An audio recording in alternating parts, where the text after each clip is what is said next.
When it comes to the markets, stop deviating due to your losses, your mistakes, and your failures. Instead, start improving on your system, your execution, and your emotional control. On this episode of High Value Discussions, we are blessed to sit and learn from a man who lives and breathes these actions. He isn't just a trader, he is a student in the symphony of the financial markets, conducting moves that many can only aspire to understand. My guest's narrative doesn't begin in the world in front of the charts. It starts in the gritty, relentless realm of the professional MMA fighting world. A world where victory is measured by sweat, discipline, and unyielding will to succeed. These battlefields where we once fought laid the foundation for a mindset that thrives on the challenge and embracing risk, a mindset that has propelled him in excellent heights in the trading sector. Away from the charts and beyond the ring, he champions the most rewarding titles of all, a devoted father of three and a loving husband. To me, he is more than just a guest. He is a mentor, a big brother, and an unwavering pillar of support. His insights have been a beacon of guidance in my personal journey, illuminating paths I never knew existed. I have bled with this man, I have cried with this man, and I have fought alongside with this man. Ladies and gentlemen, I give you Victor Jones.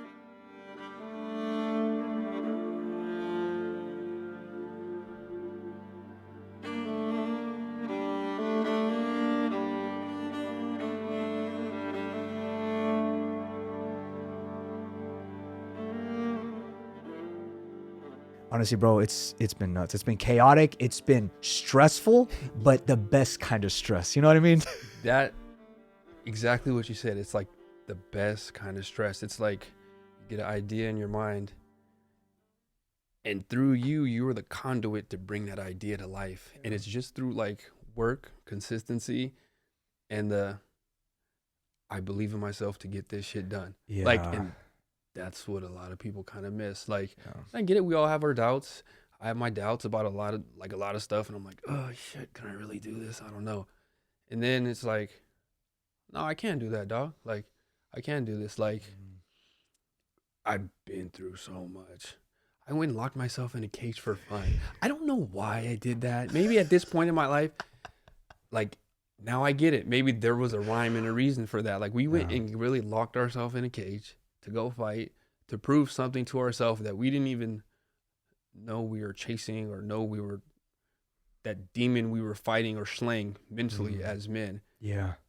And now look at what it's done for us. You had a vision. The first podcast wasn't this, but look how it elevated to this. And look at the people you're talking to. Look at the people you're in front of now. It was a vision. And through consistent work, every goddamn day, I'm thinking about it, I'm executing, I'm doing something. It sucks, stressful. Oh shit. Whoa, look at this product. Yeah. You know what I'm saying? Yeah. And you know where that came from? Going back to our professional fighting career, there were days, bro, in the gym, right? You have to show up every day. Even if you're tired, you have nagging injuries, you're hungry, you're just beat to the ground. But you put that bag down, you put those shin guards on and put that mouthpiece and that headgear. It's another day. You have to show up regardless. And it almost came as natural as this. You know what I mean? Where it's natural for me to show up and it's not difficult. When people say how do you stay consistent? I'm like, man, the cloth that we come from, it's different. In that field, it's do or die, right? Mm-hmm. But I also take that into this. Yes. If I don't show up for it, it's do or die for me. That approach that fighting gifted us, bro, I remember I used to say that to my mom and Rick Soto. I was like, man, I feel like if I wasn't fighting, I would probably be ahead more when it comes to the entrepreneurship aspect. And they were saying, you're wrong, because if you didn't have fighting, you wouldn't have the attributes you had that you are doing today. Yep. And I was like, you know what? I never looked at it like that, but now that's why I'm so appreciative of the fight game even more. You know who, I was talking to one of our brothers and he had mentioned the same thing. I remember when I first came to the gym, I'm like, damn, Joey, I wish I would have, maybe, I didn't go pro and play football. I wish I would have skipped football and just came to the gym and trained so much earlier, and I would have been so much ahead of my fighting career. And he looked at me and said, nah, man, you were right where you're supposed to be. You're right where you're supposed to be now. And I told him the same thing. I'm like, damn, what if I would have stopped fighting earlier and started training more? And he goes, nah, you're right where you're supposed to be. And that makes sense, because if I didn't get that grit, getting my ass kicked by Josh Thompson, getting my ass kicked by like Tomas and Yeah. getting thrown around by Islam, Khabib, and like just being a ragdoll. But that taught me so much of how, like, all right, man, you could go in here. You're probably gonna get your ass kicked today, and it's Yeah. probably going to hurt. And you're hungry, and you had to watch the kids, Yeah. and you have to go to work, and you're not gonna sleep. But are we gonna make excuses, or are we gonna go get this done, man? Like you stepped in here to go do something. Like, are you gonna do it, or are you gonna make excuses? And that kind of thing is paying dividends so much. Look at this now. Like, look at what we're doing. Look at who you're sitting in front of. Like, look at our trading accounts. Like, look at our portfolios are growing. And one of the best traders in the world, one of my mentor, Paul Tudor Jones. Like, Ian loves Paul Tudor Jones. Guess what Paul Tudor Jones was? Fighter. Paul Tudor Jones is making almost like multiple millions a month from trading. Yeah. What was he in college? A fighter.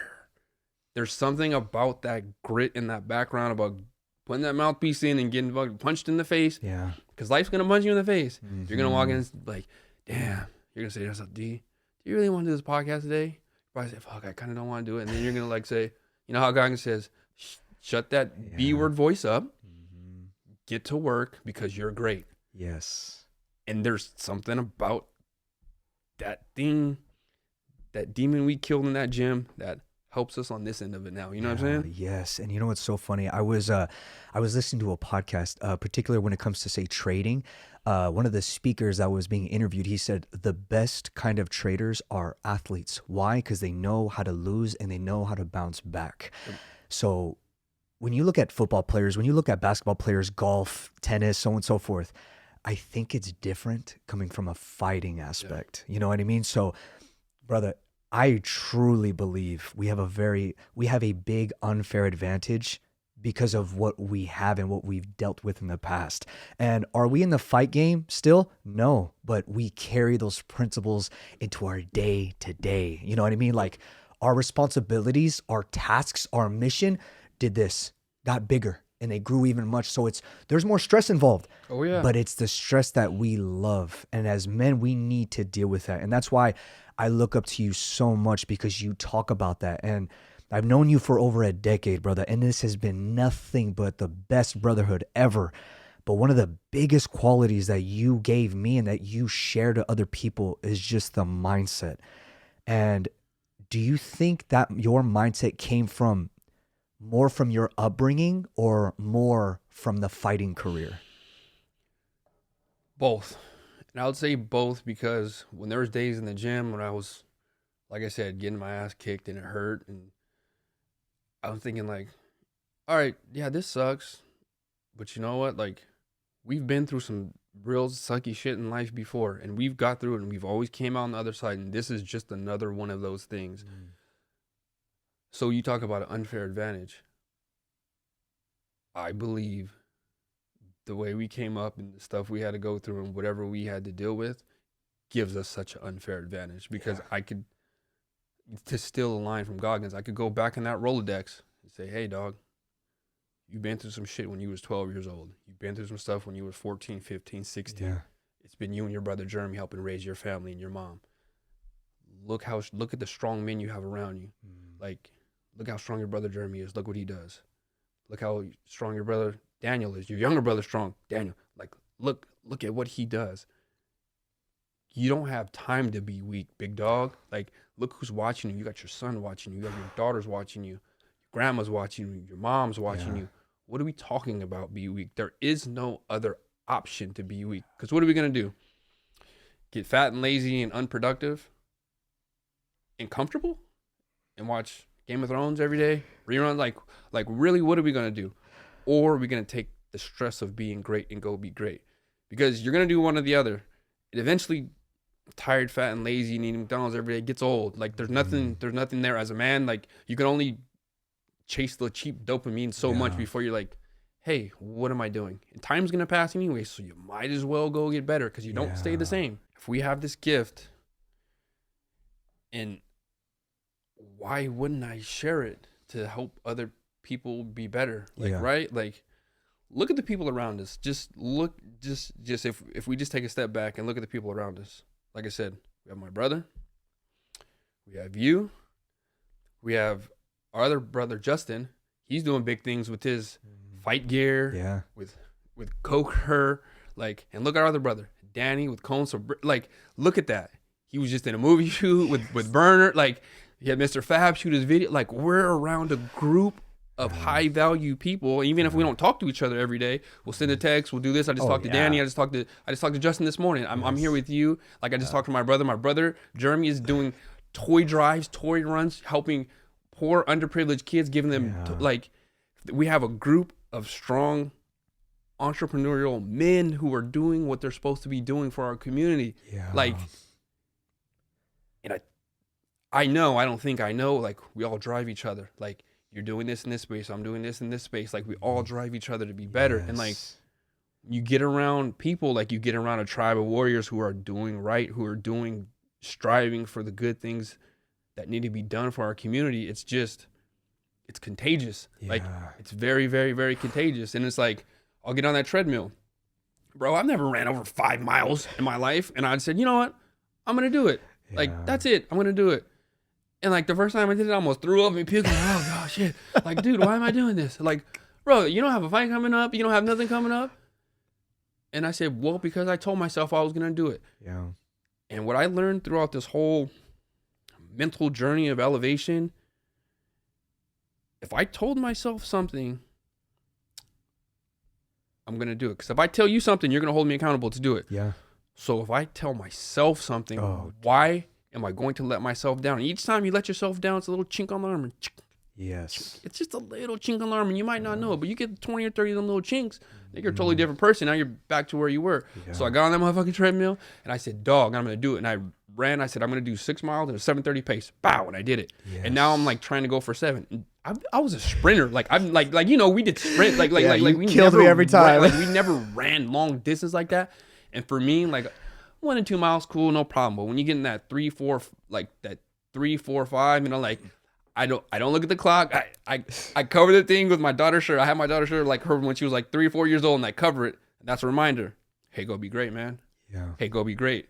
So like, I'll listen to, bro, I don't even listen to music. I listen to like, I don't listen to music. I listen to like, so you know when I see the pep talk app, bro, that's all. I have like a playlist, and it's like 80 or 100 now. I just put it on, I just put it on shuffle, bro, and I just go, and I have like like 10 affirmations on like right next to the treadmill. I read after one song goes, boom, I'll read one. Yeah. Another one goes. So when I get to the bottom, I know I'm almost at about 40 minutes, and that's when it starts to kick in. And I just tell myself, bro, like, you can't hurt me. Like, don't give in. Like, do not give in. Yes. Bro, you got 5 more minutes to go. Are you gonna quit now? And like, that's when that pain and like I grip my teeth, because it's like I'm a sick individual, because I want to push myself to see how far I could go. Oh my God.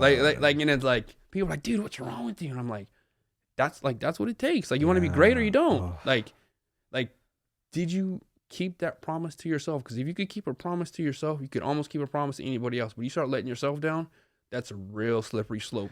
The biggest slap in the face to your future self, you know what I mean? And that's why I remember when you said on the last podcast, it's not that hard. It's just a decision, you know what I mean? And I always remind myself that. It's like, man, every time I am disciplined every single day, it's an investment for my future. Yep. You know what I mean? So it's not difficult. It's almost just, it's as normal as brushing my teeth. Yeah. You know what I mean? It's not a difficult task. It's not this grueling thing that I dread doing. It's something I actually enjoy, because I'm noticing the stock, my personal stock, get higher and higher and higher.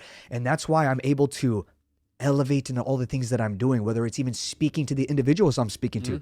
Brother, I barely graduated high school. I was the lowest in my class growing up, always. I was the guy who was just going to go to the military and, you know, come back with nothing to his name. It's a different trajectory now. Yep. You know what I mean? Because I made the decision to change it. Yep. But where does it all start from? This guy right here. Our brain is the most powerful tool in the world, man. Like, I don't know if I've hypnotized myself to think that, and it's been working, but it has been working. Like, did you take the governor off? Like, because are you operating at like 40, 50? Yeah, okay. Like we're just comfortable. We're going. But like, did you really see how far you could push? Because when we get 50, 60 and we're old and we can't push no more, we're going to look back and like, man, fuck, did I really give it all I had? Like, did I really, like, what's your standard? Yeah.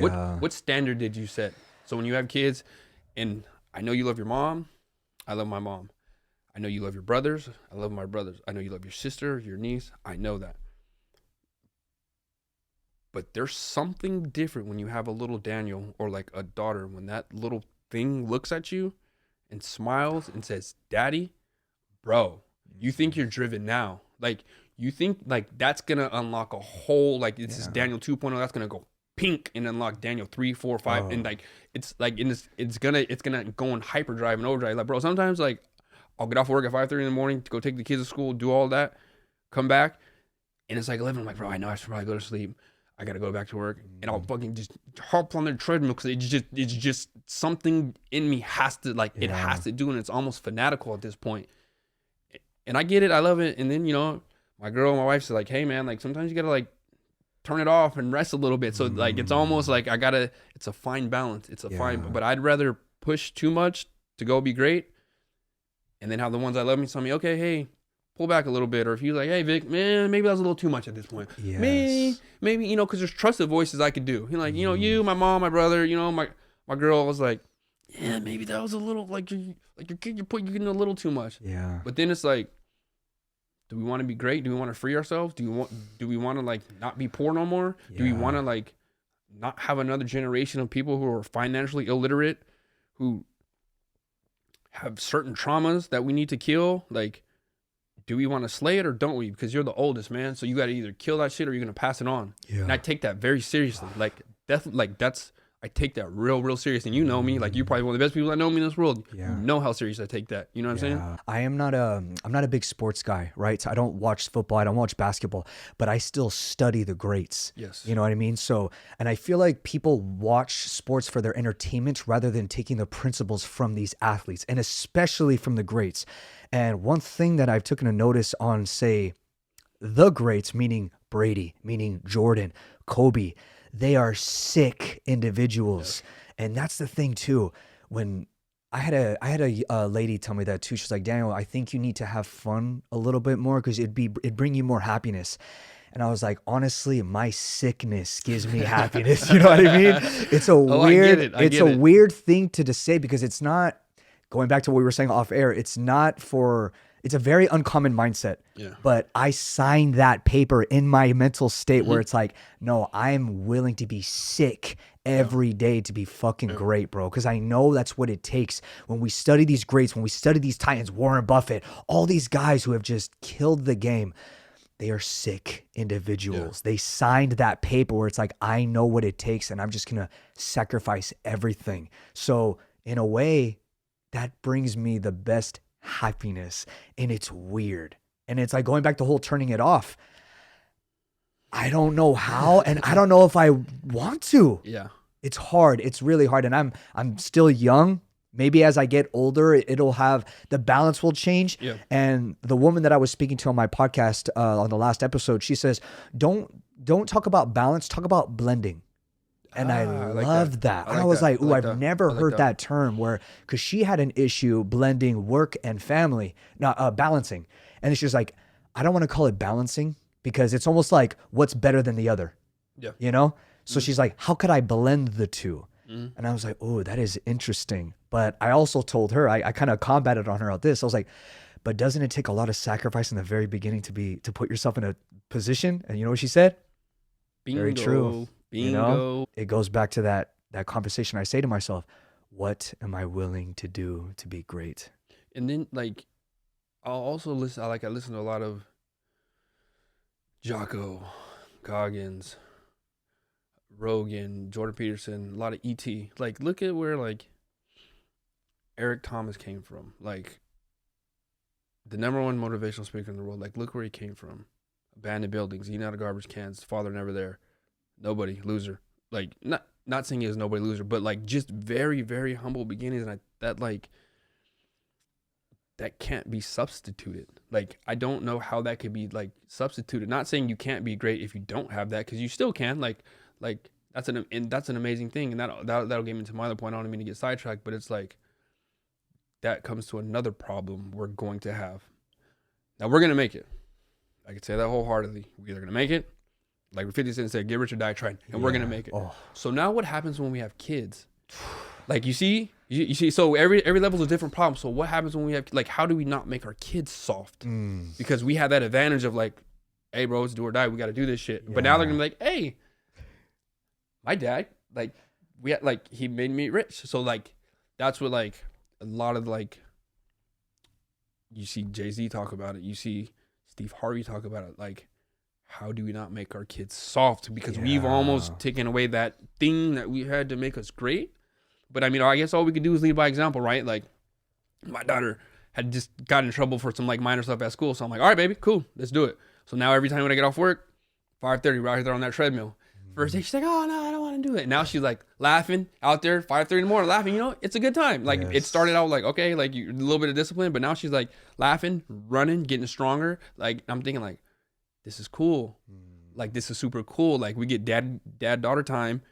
And it's like, it started out as kind of like I wouldn't say negative thing, but like a corrective thing. And now it's like, she's doing good. It's like, it kind of like, it gave us our time. Because, you know, I have 3 little ones. So now it's like, now she's the oldest, so now she got, okay, I got my time back with my dad with just us. We have some just our time. And it's like it's like a beautiful thing. So it's like you said, going back to blending, like it's such a fine thing. It's like, and like you have to find time for it all. Like like you have to. Like, there is no, I can't be so worried about chasing greatness. I don't give her time. Because then on the back end, did I just create another demon that, damn, my dad was so busy chasing this, he didn't give me the time. What was I fighting for?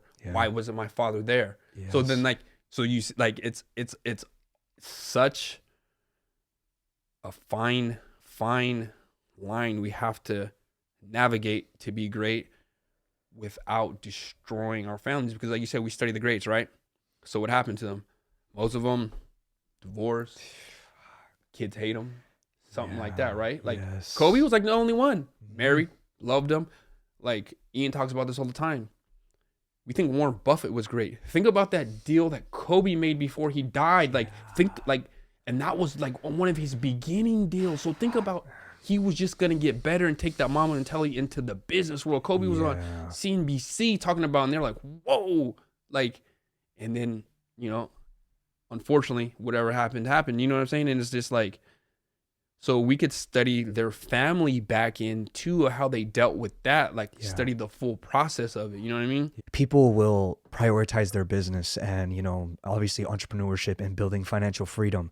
But there's this thing when it comes to, like, say, the wealth side. Like, you could be wealthy in your business, but are you wealthy at home? You know what I mean? So that's also a big priority. And that's where the blending the two comes in handy. You know what I mean? But that takes practice and that takes time. So, like, even right now, bro, like, one day out of the week, Sunday, I go see my family. I go visit my mom and my niece, my brothers, my sister, we're all together. And I cherish those moments all the time. Like, I'm just sitting there. We could be sitting down and just watching a movie and we're like, damn, I love this. I love this feeling. I could be here all day. But one thing that bothers me is it's only one day out of the week. I don't like that. Yeah. So that's also a priority to me, though. It's like, wait, I have to do these things that I'm doing to be able to have what? Time. Yes. Because if I don't have time, I'm going to lose my favorite people, and I don't want to do that. Yep. One of my favorite quotes is, and Chris Johnson says this a lot, there's so many more things that are more important in this world than money. So go get some money so you could focus on them. Yes. Like, you know what I'm saying? So we are doing this for what? So you could go spend more time with your mom. Yeah. So you could go spend more time with your niece. And I kind of got a thought in my head when you said that I get to go once a week, go hang out with them. You know what that is? That's recharging the battery. That's recharging the battery. Okay, this is why I'm doing this. You know what? Maybe I wasn't so tired after all when I go to look at my niece and she comes, Uncle D, Uncle D. Like that just recharges. So yeah, I was tired. Damn, I put in a hard week. I did this podcast. I did this. I ran. I got up. I went to work. I did this. But when she gives you that hug and recharges you, like, that's like, you know, my nieces, you know what I'm saying? Like, that's like my nieces, Uncle Vic, Uncle Vic, Uncle Vic. And I'm named after my Uncle Victor, who was a leader who had an untimely death. That, you know, we already talked about that. Yes. So when I see them, Uncle Vic, that like recharges me just physically, but also on a spiritual level. Like, you were the next leader. Let's not make those mistakes the Jones men before you made, so we could slay that. And now Uncle Vic is here. Uncle Vic is here in the flesh. And it's like, you know, my niece, she's like, every time I leave, she cries and like, oh, like, why are you leaving me? You're not gonna give me a hug, like, you know what I'm saying? I'm like, come here, baby, I'm gonna give you a hug. Thank you, Uncle Vic. Like, you that's just a spiritual recharge. Now I'm like, all right. Speaking of that, so it's like even the weeks, the day to day is tough. It's a lot of work, right? Sundays, it's like, I just want to relax with the family. My niece wants to play. Yeah. You know what I mean? Yeah. So I'm like, oh, I got to make the switch again and be on. Mm-hmm. And that's where the spiritual side of it comes, where it's like, man, my mental state where it's like, man, this is the day where I get to recharge and just relax. Oh, wait, I can't. I got to be here. Yep. You know what I mean? So I can't say no. Yeah. You know what I mean? It would be, because I remember one time, bro, this was so crazy. This one I was burnt. I had a really bad week, like just tired.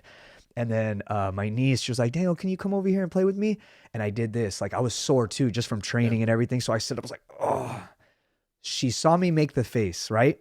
And then she got sad. And then I sat next to her. She's like, do you not want to play with me? And I was like, why do you say that, baby? And she was like, because I saw your face when I asked you to play with me. I was like, oh. And I was like, no, mama. I was like, I'm just tired from the week. I was like working out. My body's just sore. But she saw my face, and that could have like honestly hurt her a little bit, you know? She could have like, say, walked away from them and be like, my uncle doesn't like to play with me. But I had to reverse it. Like, no. I want to be here, baby. What do you want to do? What do you want to do? She's like, no, I'm just sore. My body's just tired, mom, but I'm here. What do you want to do?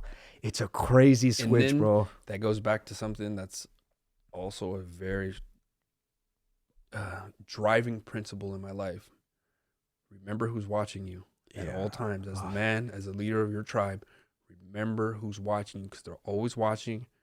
Any misstep, any slight miscalculation, psychologically that goes to them. If he's a leader of our tribe and he's misstepping, can he protect us? And that just goes back to human thought, human behavior. Like, I want to feel protected, safe, and all that. Yeah. He's a leader of this thing and he's messing up. Can we follow him? And the older I get, the more that principle goes in.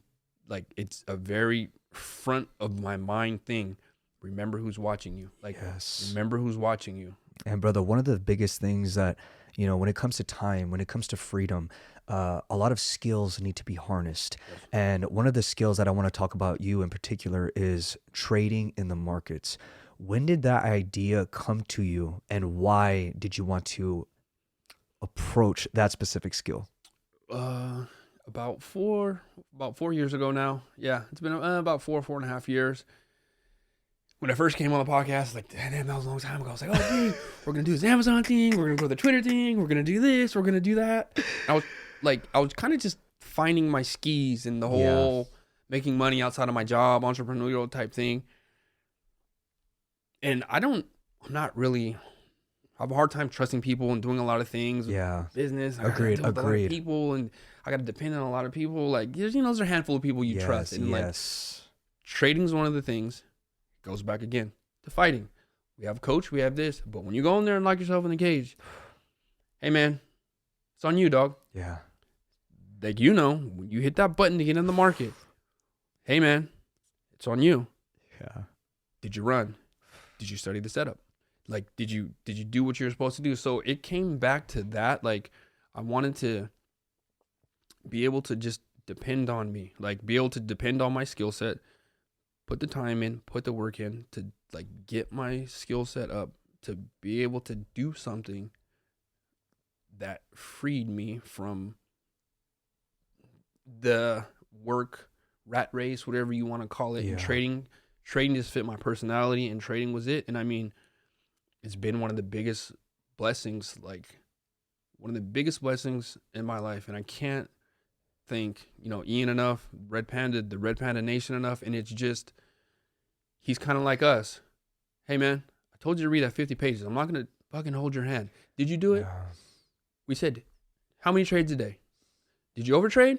We said, going at this specific time in the market. Yeah. Did you do it? Yes. Just like Coach Rick said, hey Daniel, I told you to throw the jab before you threw the naked right hand. Didn't I? So Daniel, why did you throw the naked right hand? And now why do you have a black eye? You didn't listen. And that's the market. That is the market. Yeah. There is no, it's very rare when you get a tie. It's either you win or you lose, man. Just like fighting. It's very like very, very rare. And trading is one of those things that just fits our personality. It's real do or die in the market. But if you're really on top of it and you're really disciplined, it's one of those things that could free you. Oh, bro. And like, it's been such a journey, man. Like, you're gonna want to quit about 3 or 4 times. You're like, oh my God. Like, and like, Ian always says, and I laugh, and he's like, until you've wanted to quit trading a couple times, then you know you're on the market. And there's been a couple times, like, I've had thousands of dollars worth of losses and wanted to pull my hair out and slam the fucking computer down. Yeah. And then I had to look back at myself. But it's also, it's like a 4-year degree. The first couple of years, you're kind of getting your skis wet and you're kind of learning what's going on. You're learning yourself. And the technical side of it and the psychological side of it is just the same. Coach Rick could teach you how to throw a jab perfectly, but psychologically, if you're too scared to go in there and throw that jab, it doesn't matter if you have all the technical skill in the world. If you can't psychologically pull the trigger and do what you're supposed to do, in like a calm, concerted effort when you're doing something with a purpose behind it, then you can't. What does trading sound like? Fighting, right? Like, that's what it is. Like, your mind has to be right, your technical ability has to be right, and it's a live chess match with violent consequences if you don't do what you are supposed to do. If you get greedy, you go in there, and I remember I got greedy in SAP and I tried to go in there and kill him, and I fucking got caught. Like, and I got caught, and it's heartbreaking. And like, just like I was up and good in the trade, and I got caught for $10,000 loss, and it's heartbreaking. And you're like, I was right there. And it's like, but on those lessons, on those ups and downs, then there's gonna be a time, maybe 3, 4, 5 years from now, when you said, damn, V, we're laughing, we're sipping some champagne. You're like, dog, we had $100,000 month because of this skill we attained and this discipline we were on, and now we're on the road to freeing everything. And that's like, that's what trading is. That's like the ethos of trading to me. And it's like the correlation between fighting and trading, it fits so well. And that's what it just fit for me, you know? And that's how I feel it is too, because you know, fighting, there's a huge science to it, right? You have to know when to get in and you have to know when to get out. It correlates so well to trading. I love that. That's why I feel like we have a very big unfair advantage.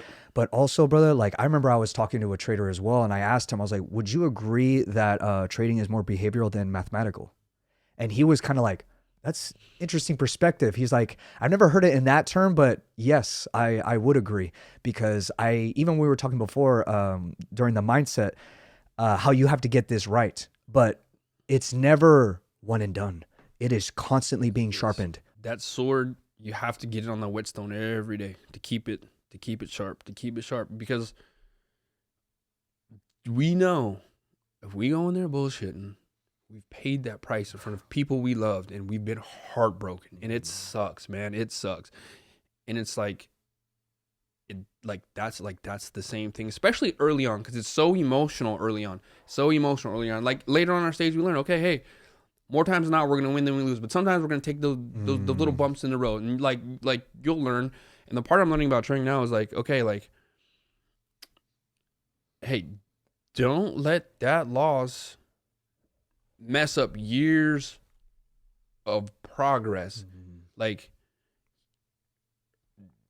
that's a little loss right now. You probably know you should cut it. Like, it may come back 1 time or 2 times, then that time it doesn't, and you wiped out a whole freaking 6 months worth of good gains because you held on. Like, that was like, you knew you should have got out. You knew, like, we all know, probably shouldn't have had that last drink. You probably should have left the party.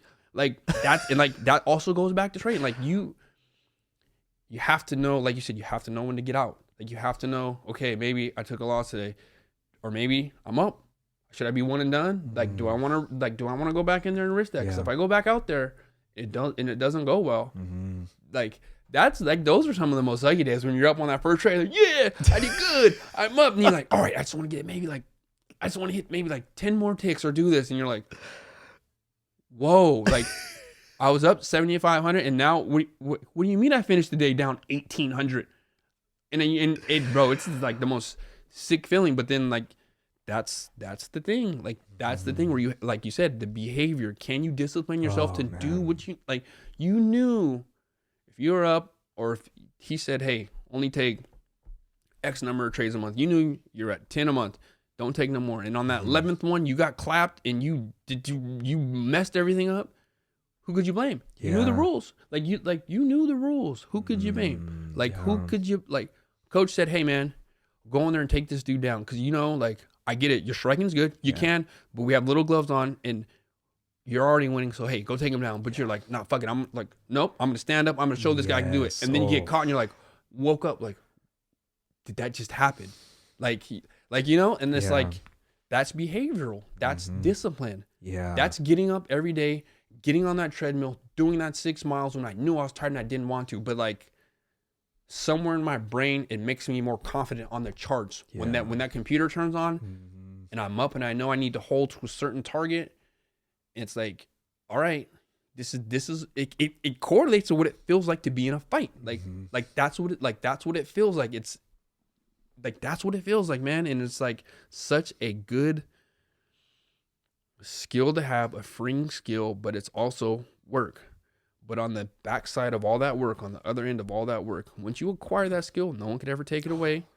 And that skill could free you. If you master it and master yourself, you don't ever have to depend on anyone for money again. You could turn on your computer, hit buy, hit sell, close your computer, and there's going to be thousands of dollars in your account because of a skill you mastered. Yeah. And that skill mostly is your mind and yourself. Oh, bro. Again, back to what? Fighting. The greatest ones, their mind was just so mentally sharp. And that's what I take a lot from Ian and a lot the good traders in our group is such just fanatical discipline. Yeah, I read my pages. Yeah, I studied those charts. Yeah, I looked at it every day. Yeah, I put in 2 hours in my craft every day, 3, 4, 5 hours every day in the craft.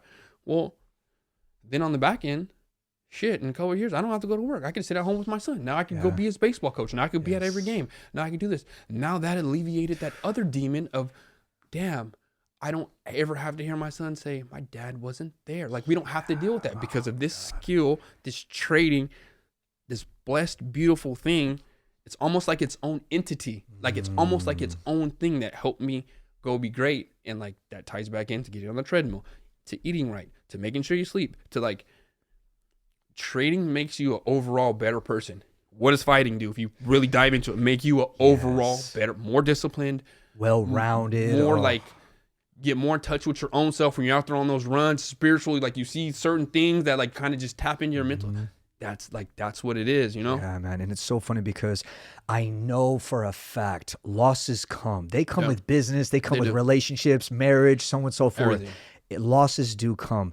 And I remember fighting my second to last fight. I remember losing, getting finished in the first round, right?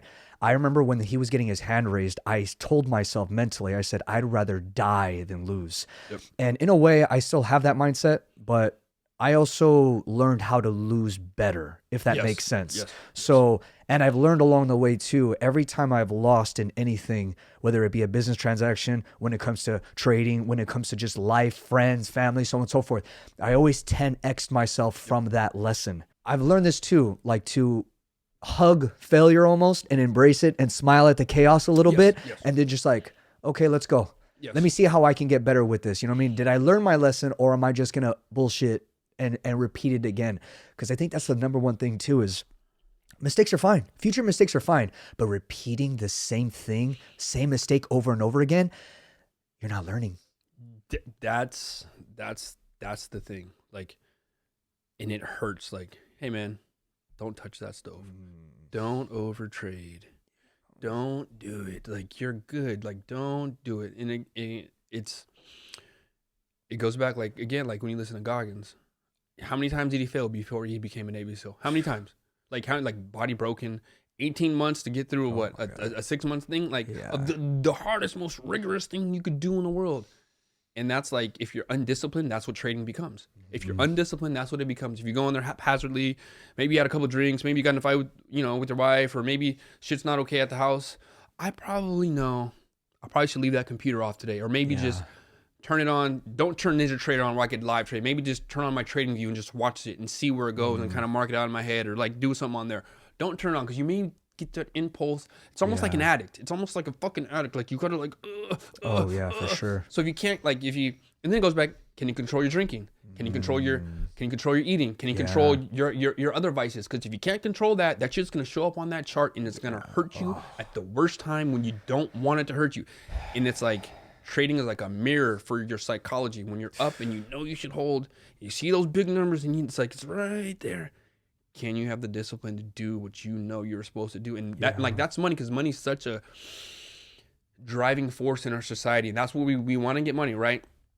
To free ourselves, to have more time with our families. Yes. So it becomes such a hard psychological thing to control. And it's like, that's where the discipline comes back into play. Yeah. And it's like, that is such a metaphor for life. Are you disciplined enough to do what you need to do for your family, champ? And that's why, like, a lot of times you see me like, come on, champ, be great, champ, on my story. Like, half the time that's an electronic journal. I'm talking to myself. Oh my God. Like I don't really care what other people think. And like, I'm talking to myself because I'm saying, like, this other person I almost created, like, not to steal Goggins stuff, but like almost like that's the other person I created in my head. Like, hey, they're watching you, champ. Go be great, champ. Yes. Like, this is what you need to do. You know you need to do this. Did you do it today? Or were you being soft? Oh my God. And that's all of that shows up on when you sit behind that screen. That all that shows up on that chart. When you're down maybe 2,000, you know, I trust my setup. I trust my analysis. I trust the discipline of me seeing this chart the way it's supposed to be, and then it comes back. But you're like, I can't. I can't. It's hot. Like, that is trading. Like, that is fighting. That is like, you know, when you're like, woo, I thought I was a fast one. That swing came hard for them. You're like, whoa, I don't know if I want to like, I don't know if I want to kind of, I don't know if I want to go back in there. Like you know exactly what I'm saying, right? You feel it right now. Like you're like, whoa. That was like, I remember one time I had to like I was sparring with someone else, like in the living room, not even in the cage. I'm like, whoa, like, whoa. I thought I was fast. Like that, whoa, bro. He could kick me in my face. I don't even know where it came from. Yes. And that's like, that's trading, but it's like, you know what I mean? So you have to really be in tune with your psychological and technical abilities. Because 9 times out of 10, me and you were faster than everybody. But once you go in there and face on the 10 time when that dude was, you're like, whoa, there's that's always different. Somebody better. Like, whoa, that was different, you know? And like, that's what trading is. Some days you're going to have it and just feel smooth. And some days I'll just see it. I'm like, oh yeah, I see it. It's going to go exactly here. And it, boom, hits exactly where it is. Oh, bro. And that's more times than not. Yes. But that's comes from discipline, me knowing I did what I was supposed to do. And it's like, I know I keep saying that, but like, there's no other way to like almost explain it, because that's exactly what it is. And like, you know, this podcast, this whole operation wouldn't have got to where it is if you didn't do every day what you were supposed to do. That means recharging, rebalancing, going to your family, getting up, going to work, doing what you need to do. All of that shows up on that trading chart. And that, like, it all comes together in your trading when you're sitting there, because technically you know what to do. Psychologically, are you feeling into it? Are you not? Like, it all comes into play. Like, you know? If I go towards a vice that I know that's going to hinder progress, I know that's going to correlate to all the other things that I'm doing. That's why people say I'm very strict on what do I do. It's like, no, man, I am sick. Yes. I am sick to death, and I'm willing to be sick every day just to be great. And like you were talking about sacrifice earlier, and this goes back. So like my trading is up super much. I think I'm like 18, 2 and 3 in like the last 25 or something, like crazy. Like you know what I mean? Beautiful. And then it came to back, like, my father had a vice with drinking and whatever, and so did like people before me. So I said, you know what? Is drinking is it worth it? Like, is it really worth it to me? Like, you only get drunk so much, or like is it really worth it? So like, I kind of like, I said, you know what? The next time I have a drink is either going to be when my son's 21 years old, when I have $1 million trade, or $1 million invested, and then we're going to pop some champagne and celebrate. Yeah. Until then. So I'm not saying I'm never going to drink again. Yeah. But now I have a target to reach. And now that sick discipline comes in things. So if you see me do it, they're going to be like, hey, I know why he's doing that. Like you know, he said what he was gonna do, and it's a target, and it's and I have like the sick fanatical like mind to do it, and I'm going to do it. And now I said it publicly, and now I'm going to do it. Oh. Like, and it's just that thing with discipline has made everything so much better. Yeah. And people say, Daniel, why are you so strict on yourself? Daniel, why are you so this? Well, also, Daniel, why are you talking to people that have millions of dollars? Maybe a hedge fund dude, maybe like high level people, politicians. Why are you doing?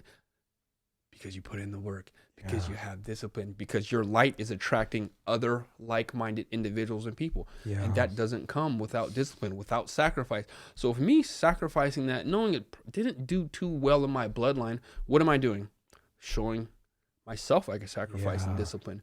Showing my son we could kill that sacrifice and discipline. Showing my daughters. Also keeping my word to my wife. He said he was going to do this and he did it. Man, she might be a little bit mad at me if I don't have a drink at the wedding. I don't know. If it doesn't happen, she might be a little bit mad. Well, I'll have some bubbly apple cider or something. I'll still have a good time. But I said I was going to do something. Yeah. And I'm going to do it. Like, and that's all it is to it. And I feel so much better, so much more clear, like so much more focused. Everything just feels so much better because I set a term for myself and now I'm doing it. And I don't care how long it takes me to get there. I said what I'm going to do and I'm going to do it. Yeah. And it'll be sooner than later. I know we'll hit the 7-figure mark sooner than later. It's only a matter of time.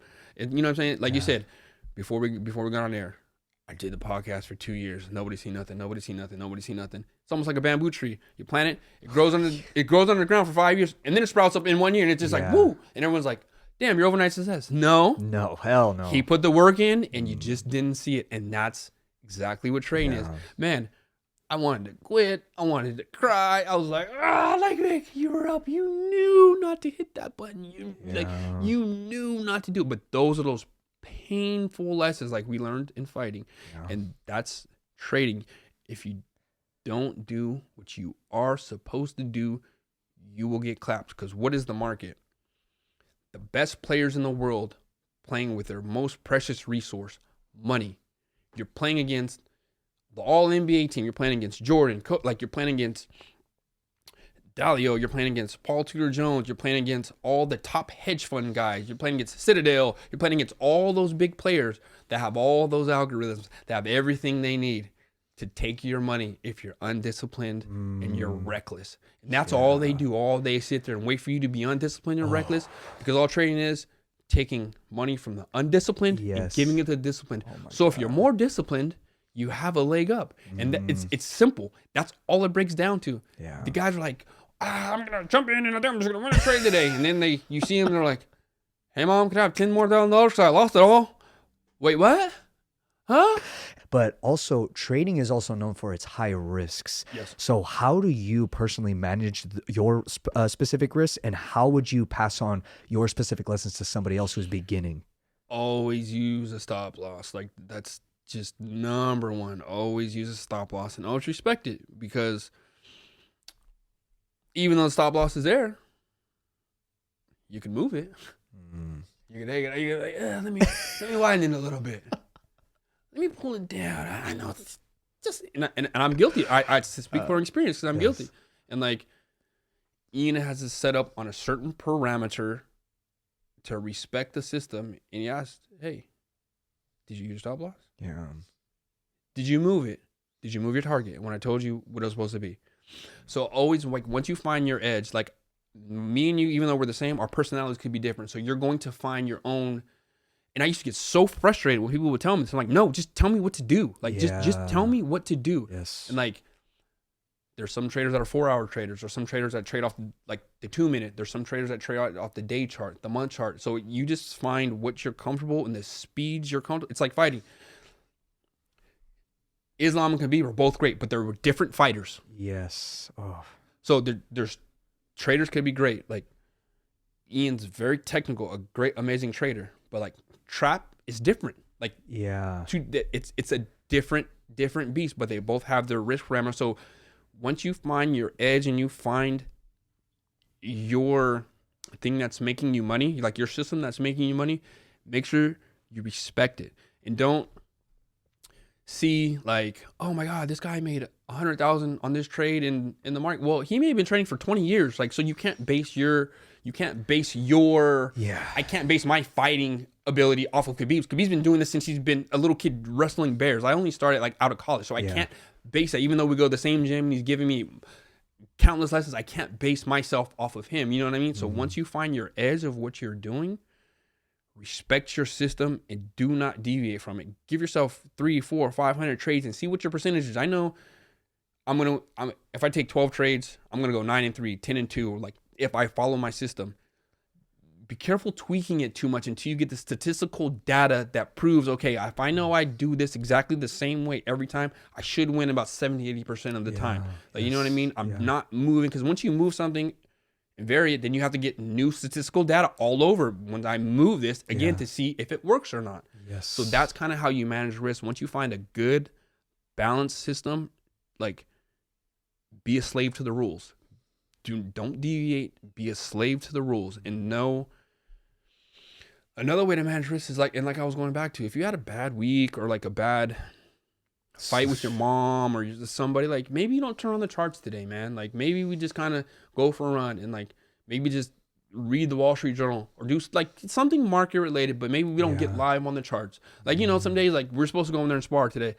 I'm just feeling off today, coach. Instead of me getting hurt, maybe we'll do 7 rounds of some high intense bag work, and like you, like maybe we'll do some drills and we'll do like some like real tough drills. I mean, of getting up, you know, boom, boom, boom, get back down, like you know what I mean. Maybe we'll do do that a little bit instead of going live today. And there's a chance I get hurt 3 weeks before the fight, like you know what I mean. So you have to also use your judgment on that as well. Yeah. And when you first got into the markets, what were some of the most challenging days, and what did they look like, and how did you overcome them?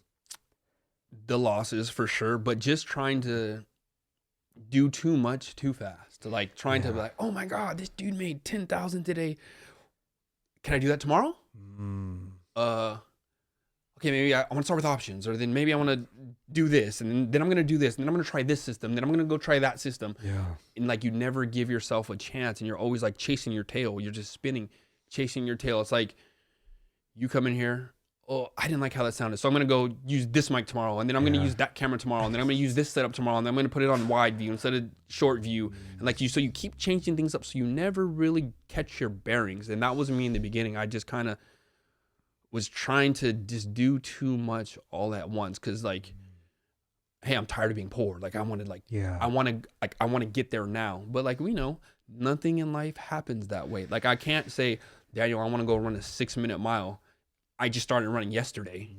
That's it's the same thing with fighting. Like we can't say, hey D, you're gonna go fight in Bellator tomorrow, and you just started training 2 weeks ago. Like it just doesn't work that way. And that's how training is. I had to like take 2 steps back to take 10 forward now. Like I had to take 2 steps back. Okay, slow down. We know this vehicle can free us, so you have to respect it. This is a craft. This is a sport. This is like game day. So Monday through Friday you could go in game day, but did you put in the practice on Saturday and Sunday? Did you back test? Did you look at the charts? Did you do your reading for your mind? Did you do your reading on your financial stuff? Like did you really do that? So that was just putting in the time and the effort. And I realized once I started treating it like a sport, it kind of clicked in my head.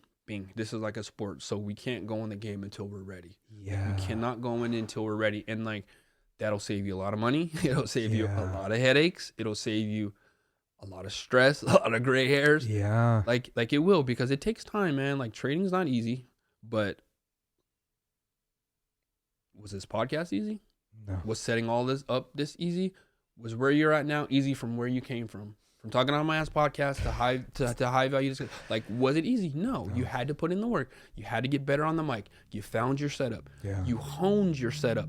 You have it super dialed in. But how many episodes did that take? Over 100. How many? Like so, like I'm almost at like 1,000 trades now, and I'm finally really catching my bearings. Like how many rounds of sparring before when that dude's shoulder flinched, you knew to pull, and as he's pulling back, you're already punching him in the face. And like, whoa, Daniel, you're hella fast. Yes, Daniel's fast. He has quick reflexes, but that also comes from studying and putting the time in. It's time in the market, time in the market, time in the ring, time in the sparring, time in the grappling. We hated wrestling and grappling, but we had to put time in so we could stand up and showcase our ability, which is what? Stand up. But if we weren't able to put the time in the grappling to get up or to not be taken down, we're nullified. Like, so that it's time in. Did you put the time in the market? And once you do put the time in the market, you feel more confident. You are more psychologically ready, and you're more in. Say you take a small loss. I take a $500 loss today, a $1,500 loss. Okay, that's small. Cool.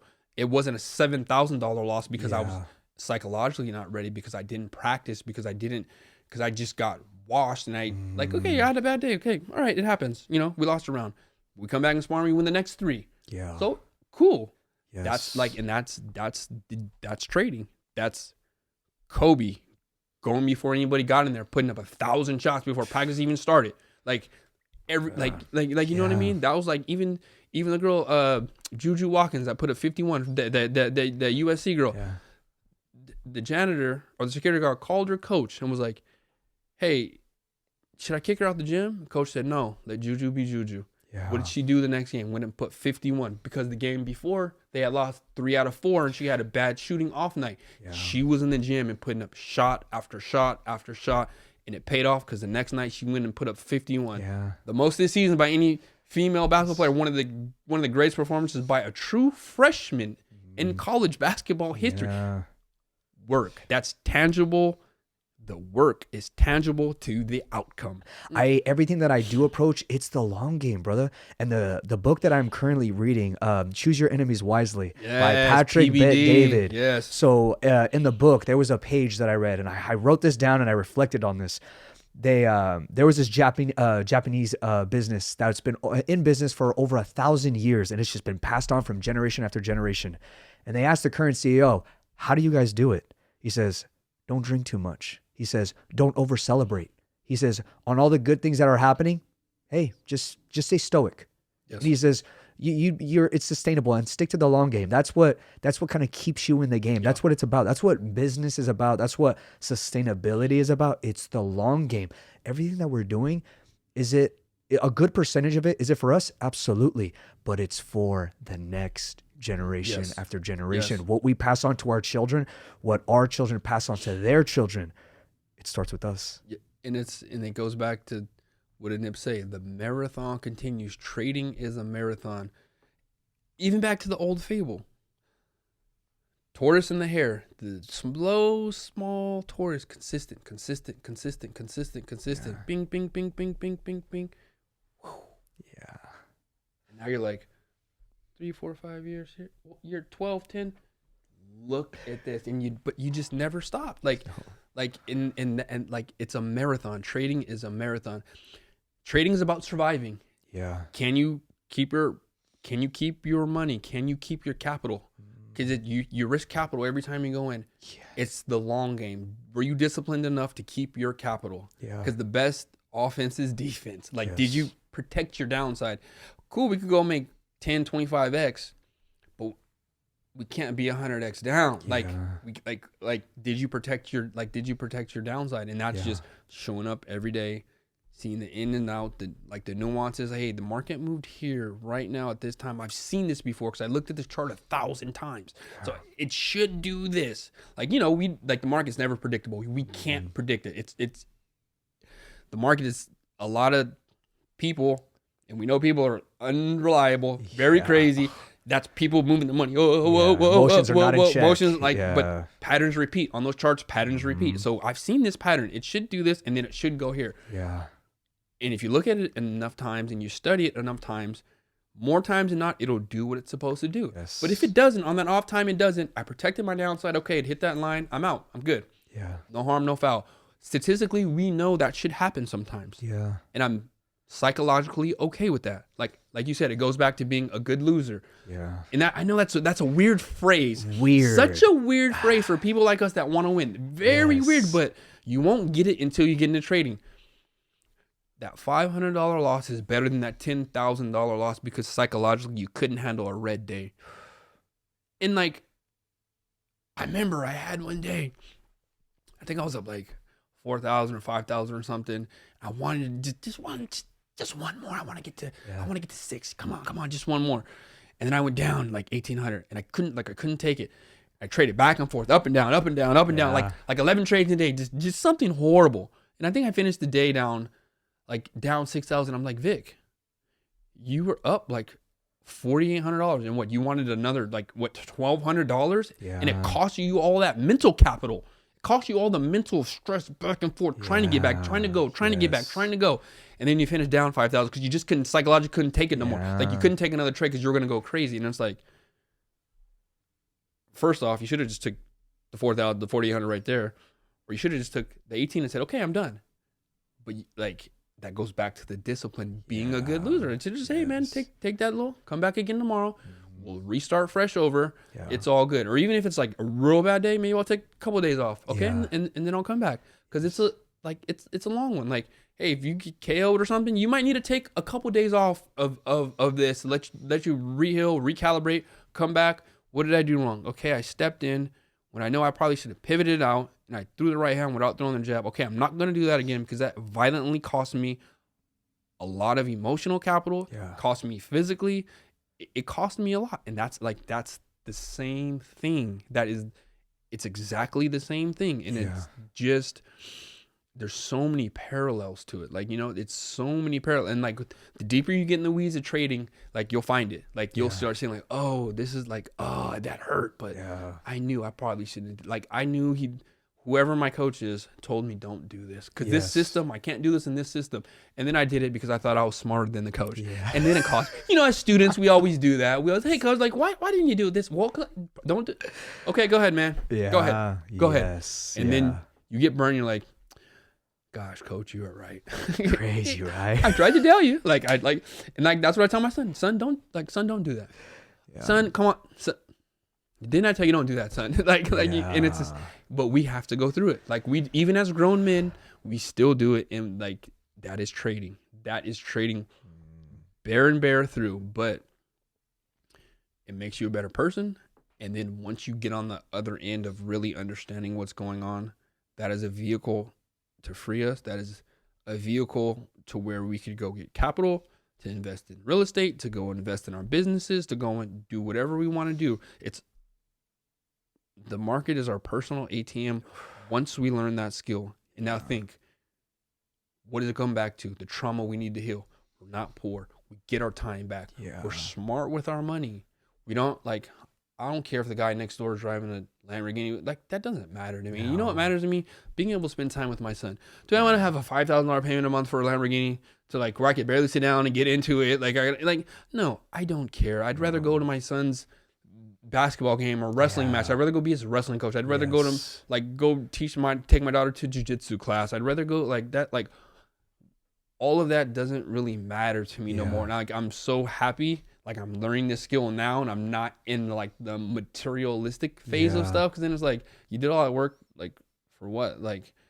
Now to have that look, to look cool in front of some people I don't even really talk to. That's the thing. I talk to maybe a handful of people of being cool that are like-minded. So I'm gonna go do this to look cool on what?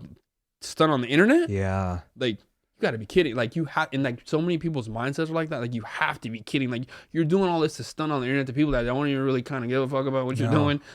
Because they're faking on the internet too to be cool, but they probably got a lot of shit going on back home. Yeah. And that's why I talk so aggressively and feel so aggressively because, hey man, I'm not perfect. Hey man, there was a lot of shit I had to overcome. A lot of shit is dark and ugly. Yeah. And it's a lot. So I don't care about if you have the new Gucci shoes bro. I don't care.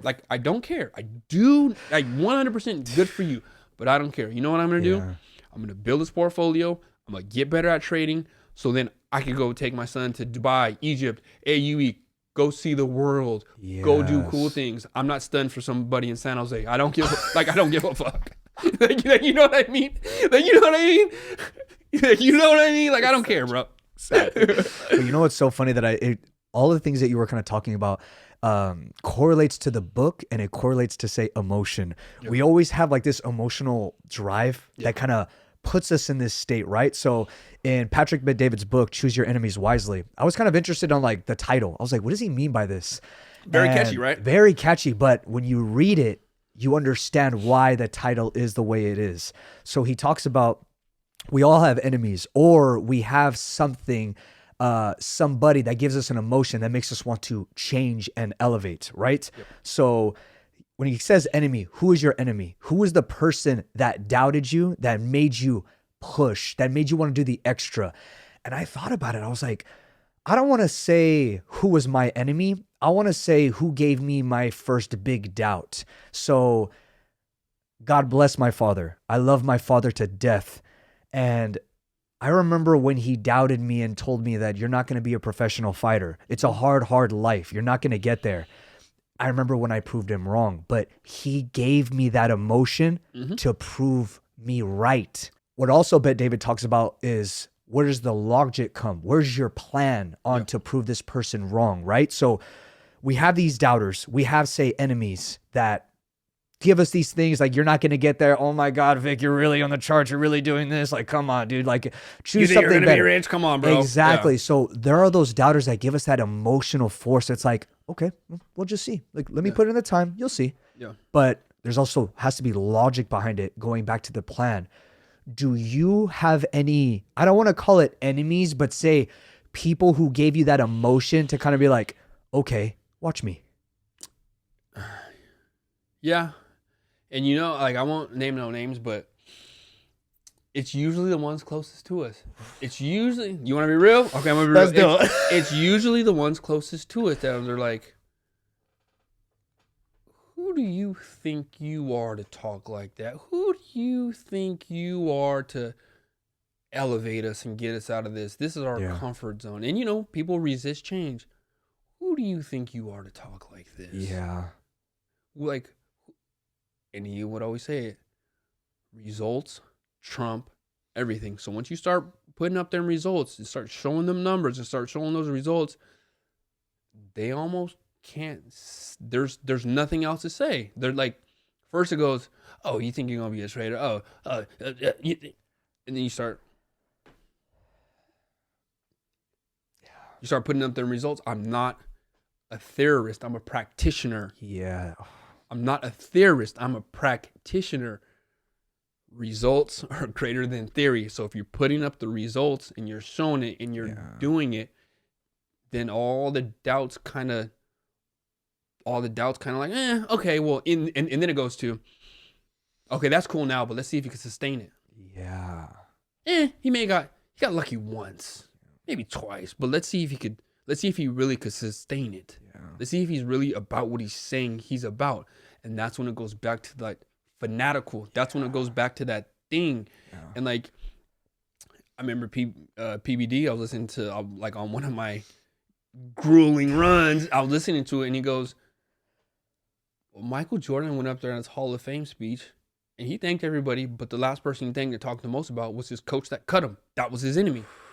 That drove him even after the 6 championships, the Olympic gold medals, arguably saying he's the best player ever, like the Michael Jordan mania. He was like Michael Jackson, like he was the most famous person on earth. Yes. What did it go back to? The coach that cut me. That's what I think about. Yeah. That's what those enemies do. Yeah. And God bless them.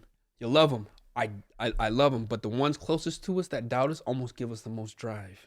It's such a love-hate thing, because I love you, and I love you enough that I'm going to prove you wrong. And then when I do prove you wrong, I'm not going to throw it in your face, but you make sure you tell me you love me, because I put in this work. Now I showed you how to do it. You remember when like the last 2 podcasts I came, and I was like, I would get like emotional on talk, because I was starting to feel that. Like I was feeling that. And I was like, remember I kept telling you, hey man, this shit gets lonely, and it gets like, it turns you into a different person. Oh, dude. And like, I kind of felt that, like when my father passed, God bless him, when he passed, like I felt that, and like, you know, I kind of like, all right, man, it's on you to take over now, bro. Like your grandma's looking at you, like everything's like, come on, it's on you now. And like, when I was starting this whole journey and kind of figuring it out, like I was starting to feel that. And now I'm like, it's almost a welcomed pressure. Like, you know what I'm saying? Like, it's almost like I'm so comfortable in it now, and like I love it now, and like yes, I'm gonna prove you wrong. And like ET says, once you get to a certain level, it's not about skill, it's about stamina. Like how long can you sustain it? Like how long can you sustain greatness? And that's when I'm tired, cold, get out there on them runs, 100-mile months, that's more to that's from the mental. Like because I physically I'm already like in good shape. Like I'm almost like not too hard or nothing, but like I'm a little bit older than you, but like even when we're in the gym, like I was still keeping up with all the like literally. My reflexes were still fast, everything's still good. Like my God bless my father, he blessed me with my mom, they blessed me with good genetics. So like physically, I'm still like I'll still go do 6 miles, 7:30 pace. Like you know what I'm saying? Like so physically it's good. It's more the mental side of it for me, like chipping on the armor, the mental side. And like we were talking about like that movie on Netflix before, like heaven forbid something go out, like do you have enough resources and stock to sustain your tribe? Just say you couldn't go to the store for a week. Do you have enough water, food, enough ammo, protection to protect your tribe in case the shit really got out of hand? That's the thing you train for. Yeah. You train for, heaven forbid, we don't ever get that call we don't want to get. How are you going to react? Is your mind tough enough to handle it? Because when I got that call from my dad, bro, I'm not gonna lie to you. Like you seen, I posted that Joey Diaz story today, and like, I kind of lost it there for a little bit, and then that goes back to who's your enemies. They watched me because at my age, the ones before me lost it and they all died. Like to be real, the ones before me lost it and they go, is he next? Yeah. And I love my grandmother. That's one of the closest people to me in the world. She's like my kindred soul. My mother, it's the same. And I don't think they did it intentionally or nothing. Maybe they were just scared because they all seen the other older ones die before me. Now I'm old. And they said, please, baby, not this one. Don't let this happen to him again. And I seen that fear in their eyes. And I almost internalized that and took it and said, I'm going to show you guys that we are going to be great. We got over this. I'm going to show you how great I am. And like, I needed it, but I needed to almost get lost a little bit there for a little bit. And, maybe there's some vices and I got out of it, but I needed that. I needed that thing to say, okay, if we go here, like, it's not good. It's not good it wasn't good for the ones before you with this name. It's not good. So you have a son now. So when I look at my son, I used to be that little boy that hurt. I said, are you going to do this to him? Are you going to leave him alone for him to figure it out again? Or are you going to come out on the other side and be better? And I said, that's an easy choice for me, man. Yeah. That's such an easy choice. And I know. Yeah. So like, I don't got to drink again. I could go be great and we're going to make all this money and I'm going to feel better and I'm going to live. Like it was just such an easy thing, but I needed that pain of my father leaving me. We made up and we were good before he passed and everything was good. And it was a beautiful thing, but his passing kind of taught me a lot about leadership. It taught me a lot about family. It taught me a lot about those ones closest to you doubting you. And it taught me about those closest to you scared that you might go off the rails a little bit. Like you know what I mean? Yeah. And then it went. Yeah. And now we're so far and we're so disciplined in. Now it's like a sick addiction. And now because we're all addicted to something. Oof, yeah. We could be addicted to reading. We could be addicted to running. We could be addicted to fast food. You could be addicted to porn. You could be addicted to something stupid. Yeah. So I said, I'm going to be addicted to getting better. And then I'm going to set the standard for my son watching. So he's going to say, damn, my dad was out here on this treadmill running, or my dad was doing this, or he was always there. So I used it in a good way because the ones before me had an addiction problem and it took them down. And I said, I'm like them. I have a very addictive personality. My wife tells me all the time, so if I sit there and I read a book or I sit there and I play chess, I'm playing for 7 hours, like just like a kid. If I get my son to tell me he wants to play, like, oh, that's me. Yeah. So I channel that energy to be on the charts, to go do physically good, to go be great. So the ones watching can say, he really did what he was talking about. He really led from the front. He didn't make me do anything that I wouldn't do. I remember my daughter was kind of getting a little mad with the whole having to run the treadmill. And then I told her, I said, okay, baby, look, here, I did, 6 miles. Like, I'm not asking you to do anything I wouldn't do. And like that goes back to leadership. That also goes back to like, Ian, like I'm reading them pages a day. I'm on them charts studying. I'm going through the Russell. I'm going through the Nikkei. I'm going through the NASDAQ. I'm going through the Dow. I'm going through all of those stocks a day. And I'm already a great at what I do. And I'm still putting in those hours. Who does that remind you of? Kobe, Jordan, Buffett, Trapp, Brady, all the greats that are maniacally obsessed with their craft to be better. And you heard the stories.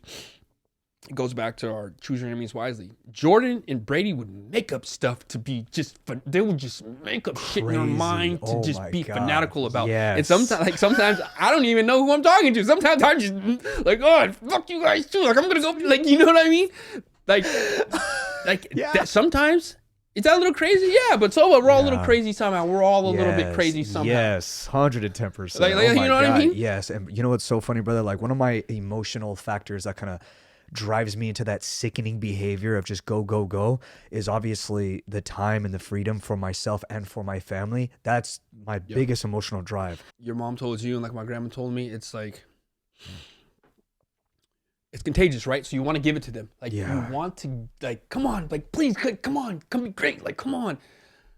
But everybody will get there on their own time. Yeah. Like, everybody will get there on their own time. And that's what I'm learning as well. So that's why it gets lonely sometimes, because everybody doesn't want to go out and run at 7 a.m. Everybody doesn't want to eat right for 87 days in a fucking row. Like, you know, people don't want to do that. Like, but they also respect and say, whoa, man, he's getting better. Like, whoa, like, I got a lot of comments like, whoa, Vic, like, I'm so proud of you, man. Like, I see what you're doing. I'm proud of you, but they haven't jumped in yet. Like, I'm proud of you. I see what you're doing. Like, that shit's so dope. It's cool, but they have, like, they're like, like I want to do it. And like, I use your name to this day. Hey, man, you and you, both of you guys are like my brother. But I told him, and I told you the same thing. He executed on it every motherfucking day.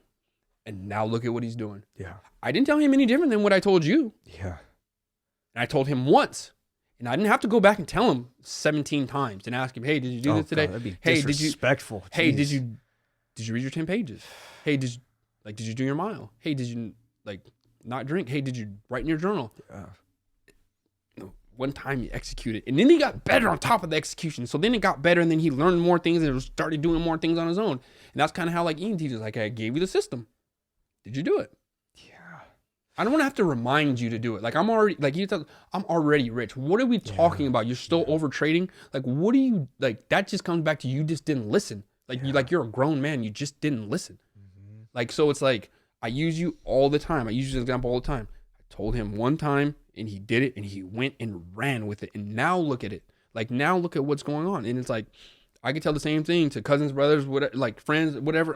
But if you don't, I can't do it for you. Like, I cannot. Like, I can send you all the highlighted quotes in my book I'm reading and doing all this and the videos and all this. But if you just don't have it in you to do it, I don't know what to say. Yeah. Like, I don't, you know? Yeah.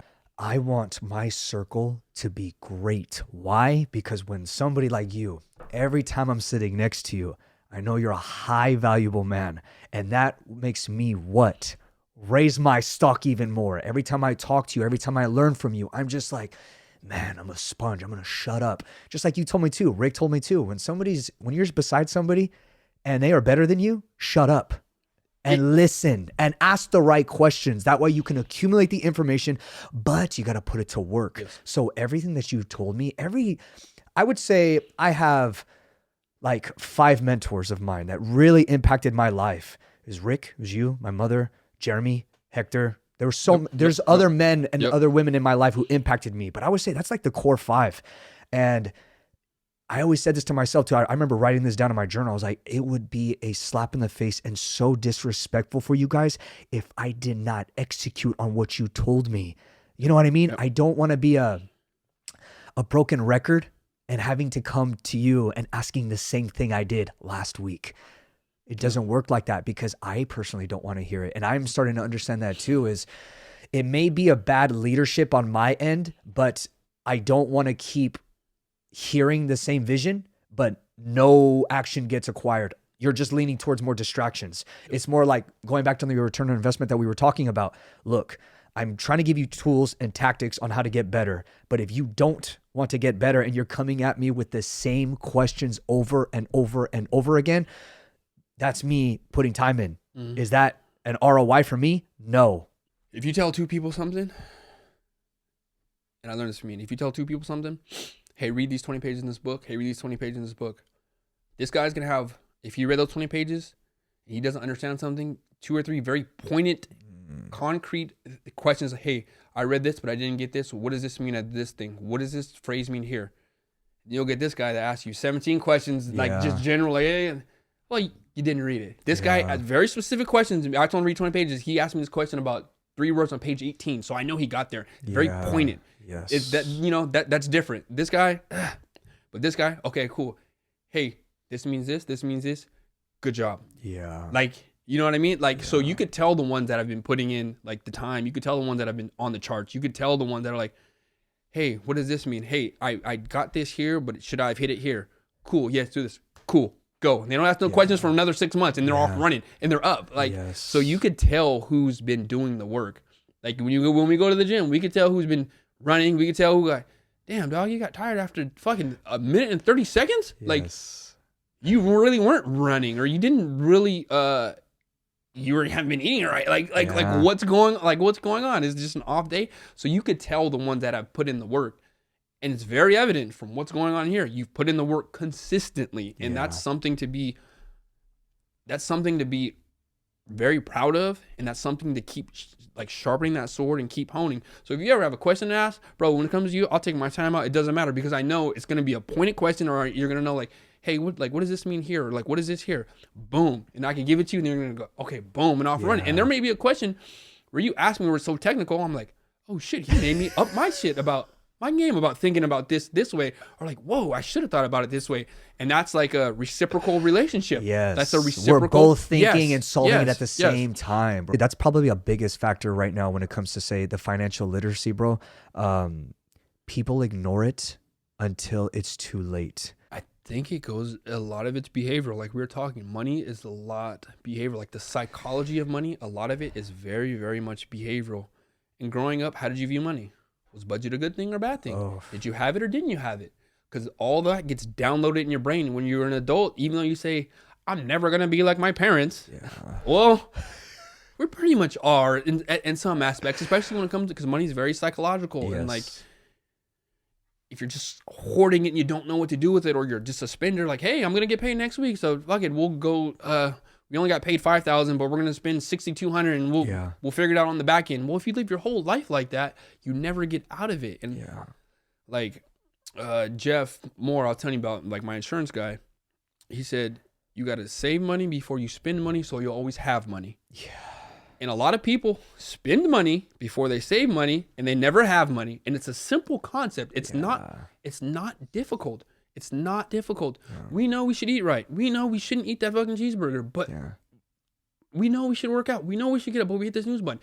That's the same thing with money. It's not difficult. Like, and I was poor for a long time in my life, like very much poor. And I had poor psychological money habits, poor psychological money behaviors, when I got some money, it like burned a hole in my pocket and had to get rid of it. Like I had to I'm not like, you guys know I have a Harley. Like when I got my tax money, I had to go put 20,000 in my Harley engine to be the fastest for what, to race around San Jose. Like, so when I say this, it's coming from experience. Like, so you could have the Harley, you could do all that, but you have 12 months put away in case something happens, in case you lose your job, because it's gonna take you about 10 to get a new job to replace what you were paying.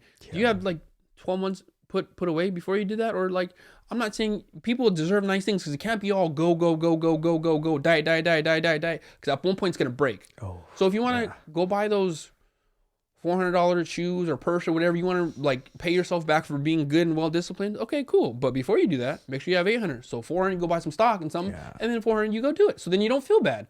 So then it's like, that is where the balance thing comes in. You know what I mean? So it's like, it is very important you get your money behaviors down, because it's not very hard. It's not hard. Like, set a budget, and within that budget, okay, hey, if you know you want to go take this girl out, well, set a dining out, set a date.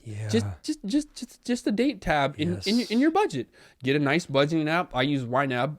The YNAB is very, very good. Like, there's so many apps, and there's so many budgeting tools, and there's so many spreadsheets.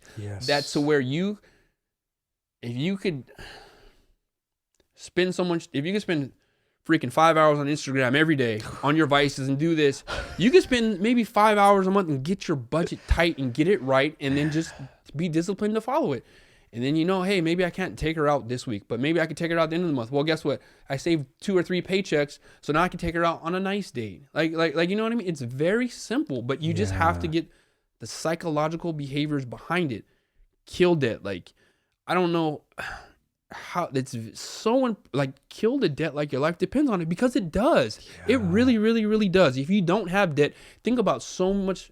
Maybe you didn't have to go work that extra overtime shift and be away from your kids, because you don't have to pay this extra $500 credit card bill or this or that. And then the interest grows when you don't pay. The interest grows. Like, you're on the wrong side of the compound interest. You have invest, so let it upwardly build for you, because compound interest is going to get you one way or the other. Like, the bad diet is going to get you one way or the other. The not working out is going to get you one way. The money is the same thing. So if you build consistent good behaviors, save money before you spend money, you'll always have money. It's a very simple concept, and it's people just had, and it's people that look like us, black and brown people, we haven't had the best history with money. Just not saying anything, but just reading and just doing your history. That's what it is. So it's on us, our generation, to kind of reverse those behaviors with money and teach the ones after us, hey, before we go do this, hey, if I give my daughter $100, okay, half of it's going to savings. So now you have 50 to spend.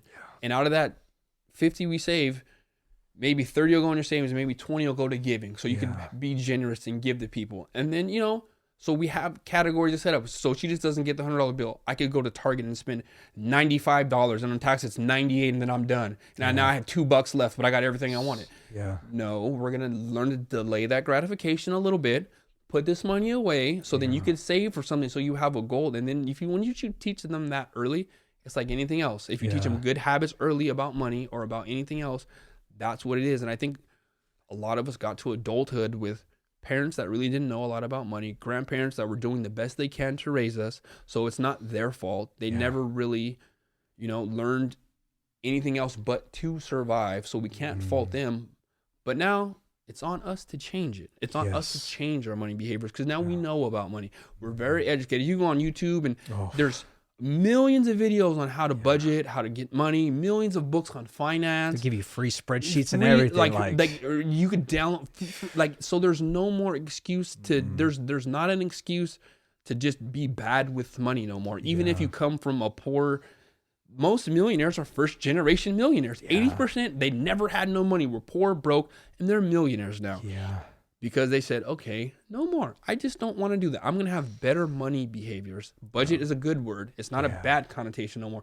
Now it's good. Now I know, hey, I wanted to save for my wife's ring. Hey, I wanted to save for my son's birthday. Hey, there's different buckets I'm saving in. Once I hit that bucket, cool. But once that money goes into savings, unless it's an extreme dire emergency, I'm not going to take it out because I want to go to Tahoe or because I want to go, no, I'm going to discipline myself to leave that in there. And that's it. And that was like another one of my, that was another one of my goals this year. Once it goes in there, and I even still discipline myself. Hey man, don't touch that. Hey dog, that's not yours. That's not for you. That's for the Vic in 5 years from now. So don't, that's for the cash in 5 years from now. That's for the Mila. That's for the Ari. That's for your wife in the 5 years from now. This is here for them. Don't touch that. It's a simple thing, Vic. You know the rules. Do not touch it. And that goes back to talking to yourself and having just better money behaviors. And anyone could learn financial literacy, and then we've made it such a big misconstrued concept. Oh my God, I can never be rich because I'm this or I'm that. No, yes you can. Take a step back, take a deep breath, learn a little bit. There's plenty of resources to learn, and fix your money behaviors. Ask yourself, is this really worth it? If I'm going to buy this right now, is it worth it? And it's hard, man. I know, because I've been there. I was young, impulsive, wasted money. Oh, I got this credit card. It's a $500 credit card. I could go up to get these new Jordans and do this and put $4.95 on it and pay $25 a month for the next 17 years. So I've been there, man. I've been there. So it's just money behaviors. How have you figured out the money thing? What have you? Give me some of your tips and what have you learned behind it? It's so funny, brother, because I always kind of correlate to money towards a passion. People watch football, people watch basketball, right? Every player has a role, right? But I correlate to my money to an army. I use it to my advantage. So I am the commander of my money. There's archers. They have a specific role. Yep. There is cavalry, horsemen. They have a certain role. There is people who are on foot, the charging. They have a certain role. Every dollar has a certain role. This is going to be put here. This is going to be put here. This is going to go here. This is going to go here. They all have a job to do, but it's my job to be in control. I look at money. I put away money for retirement. I put away money to invest in. I put away money to trade. I also put money to play as well. Yep. But I only play when I'm with my family. That is the only time with my like. And my mom's birthday's coming up. Oh, money. She wants to go to a concert. Oh, I got that for you. Perfect. You want to go to dinner? I got you. Yep. You want these roses? I got you. Like, there's money for everything. There's buckets, like you said. Oh, Every dollar has a job. This is going to go here to defeat this. This is going to go here for this. This is going to go here for this. This is going here for this long game so we can do this. yes. Like, and I used to, and I'm very proud of myself with this shift in my head. It used to be when you bought something, you got the dopamine hit and it feels good. Now watching the portfolio grow and hitting a certain number, now it's like, fucking get to my rock stuff. I'm like, oh yes, we hit that mark. And then it goes, cool, now let's get to this next mark. And it's just a Bro. and then once you could switch that thing in your brain to where saving feels good and investing feels good and growing your thing feels good, growing your portfolio feels good, it makes you feel so much better. And I remember my aunt, I was like 10 or 11, like 12 years old, and she said, baby, and this was like, I don't know, a long time back now, she goes, I don't feel right if I don't have at least $20,000 in the account. And I was like, whoa, like I never even seen like $300. Like that was like $1 million to me back at that point. And I was like, I didn't get it. I said, well, like what? Like now I understand completely. And when she told me that has never left me. She told me that over like 20, 25 years ago. Like I've never, ever, ever forgot that. I remember we were just at my grandma's lunch out in the East Bay, and I remember I told her, I said, Auntie, now I get it. Now, like as a full grown man, I understand what you're talking about. She just started laughing. I said, man, bro, like thank you for that. Like thank you. So like money is just behavioral. I see a lot of money books here, and it's always sharpening your sword, always learning, always reinvest. One of those books is going to teach me something new. Yes, you know, always. It's going to teach you something about real estate. It'll teach you something about insurance. It'll teach you something about like tax harvesting or like tax, like saving on your taxes or like doing this or like, you know what I mean? You go talk to your mom. Hey mom, like you do mortgages and you real estate. Like, what do you think about this? How is this? And you're always, like you said, you're always learning people. Like same thing Ian says. When I'm around a person with more money than me, I shut the fuck up and I listen and I take notes and I ask if you ever watch him like talk to like Mike Novogratz or talk to Kathy Woods or like any of these big people, he asks very pointed questions. And he'll even ask questions that he may know they may not answer, and you'll watch him kind of dance around and give you the kind of the right answer, but not the right answer they could give to the public. He'll dissect it and he'll like, okay, she gave us that. So if I reverse engineer it to here, she thinks this price is going to get here in how many 8 years? So that's how much percent. So he's it's always a calculation. It kind of reminds me of what's that movie? A Hangover. You remember when he's sitting there? It's like that's like that. Gambling. And it's always running. That's how my brain is now. It's always like, how could I get here? How could I get here? How could I increase the trading portfolio? How could I increase the long-term portfolio? How could I go put more money in my kids' insurance policies? How could I put more money in their 529s? How could I like? And it's always and it's like that's my addiction now. Like I don't need to go put another $20,000 in my Harley engine to race around San Jose anymore. Like I don't need to do that. Like you know. So that's the financial literacy part, and life becomes fun when you're not in debt, you're not stressed, you're not living paycheck. Like life becomes so much better when you just have a little discipline about stuff. Like discipline is freedom. Everyone thinks like, oh my God, Daniel, you haven't ate out or you haven't did this. Oh my God, Vic, you're on the treadmill. Okay, maybe you're right, but what's the alternative? Being fat, lazy, and broke and emotional? You can't be broke and emotional. You have to pick a struggle. You can't be broke and emotional and then complain about the shit and not do nothing about it. So get a little bit of discipline, get out of that, so then you can buy your girl the nice ring. You can take your mom to the nice dinner. You can go take your kids to the nice vacation. And all it took, maybe I didn't go eat out 7 times a month and spend fucking $800 on eating out. Maybe I put the $800 and saved. So now I have a couple $5,000 to go take my family on a nice vacation. I saved up for it and I didn't rack out my credit card for it. Very simple things, and people think it's so hard, and it's not. It's behavioral. Like especially like personal finance is behavioral. It's not super math. It's very simple math, like high school basic math. You have 5,000 in bills.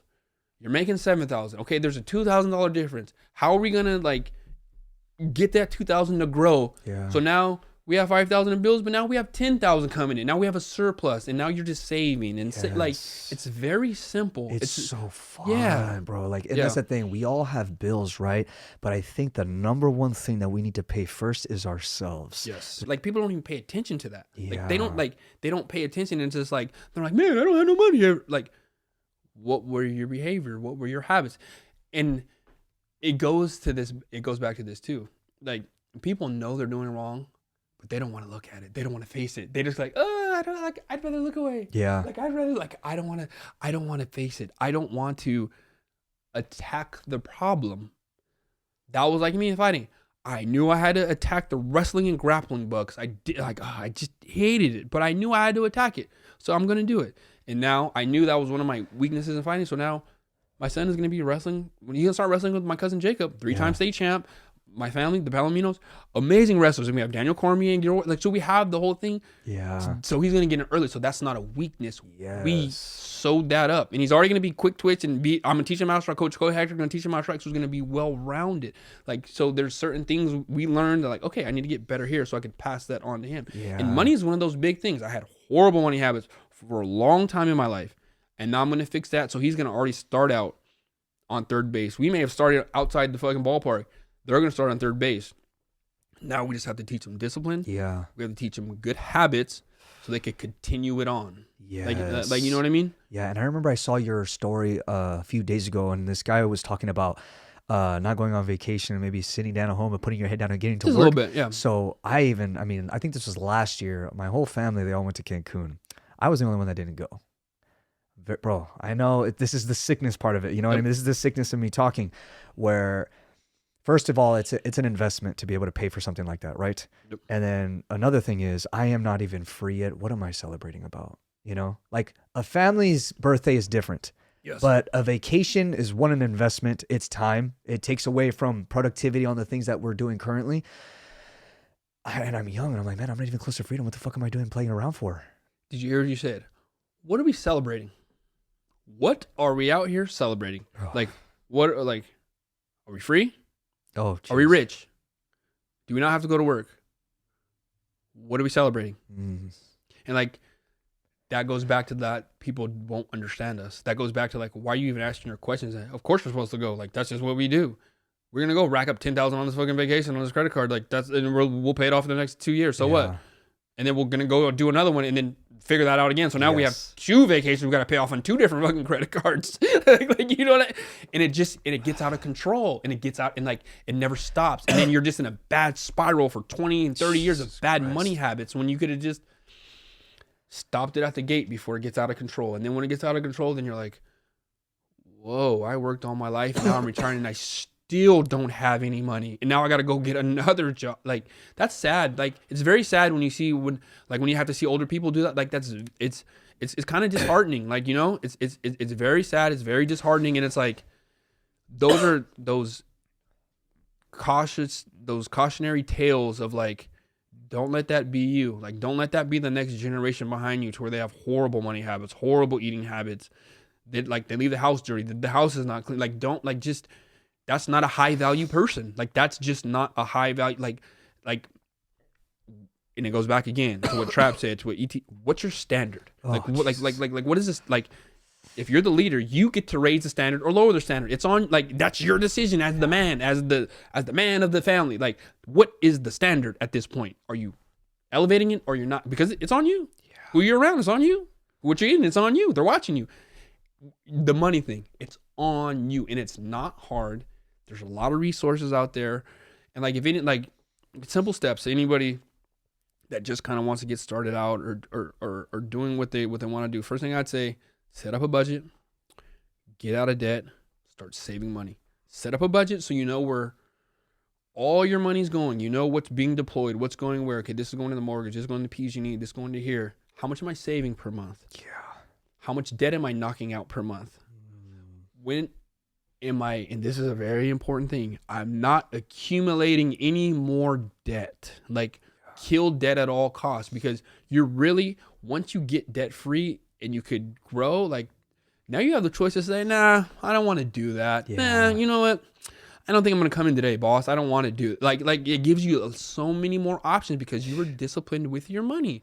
And like, save money before you spend money, and you'll always have money. Yes. Very, very simple principle. Like once you turn that on in your brain, it's not hard. It's behavioral. A lot of personal finance is behavioral. So if you could discipline yourself to get on the treadmill, discipline yourself to not drink, discipline yourself to go on a diet, to look, hey, I'm going to have this wedding come up. I want to look good. I want to look good in this dress. If you could do that, you could fix your money problems. Yes. Like that's like you can. It doesn't have to, you don't have to be a sick, disciplined person like me and you. Yeah. You could really, it's very simple. Set up your budget. Do not acquire debt, kill debt, and save. Yeah. Very, very basic at the basic level. And then once you do that, then you can start investing in the stock market. You can find like, VOO, Apple, Microsoft, like some simple stuff, Everybody you probably know has an iPhone, right? Like your kid has a tablet, right? Yeah. Okay, that's built-in customers for years, right? They have the iWatch, the AirPods. It's a very good. Yes. It's very simple. We're not going over your skis here. Simple. Yeah. So does your daughter have a pair of AirPods? Wait, your son has a pair of AirPods. Your son has a tablet. And it's $1 trillion company. And it's like very simple. Everyone has one. Your mom has an iPhone. Your sisters have an iPhone. Like very simple. Yeah. Very simple. VOO. Give this one VOO. The all-star team of the market. The top companies. You have Microsoft, Amazon. If you feel uncomfortable individually, go to VOO. It's the American stock market. They're gonna make sure that the stock market's good. Yes. It's a driver of the world. They're not. If the stock market fails, we got bigger problems in our money. Yeah. We're gonna have bigger problems. So invest in it. Go back and say the 25-year return on the S&P 500. It'll give you the numbers, and you're like, huh, whoa, okay. Maybe I should start putting my money in here and letting it grow. Yes. After you have, your 10 months of your so in case something happens, you don't got to pull your investment money out and you just kind of let it grow. Yeah. Very simple, very basic, not over no one's head. This is for everyone that's like, hey man, I don't know, I don't want to, Daniel's podcast might be scary because it's super high level.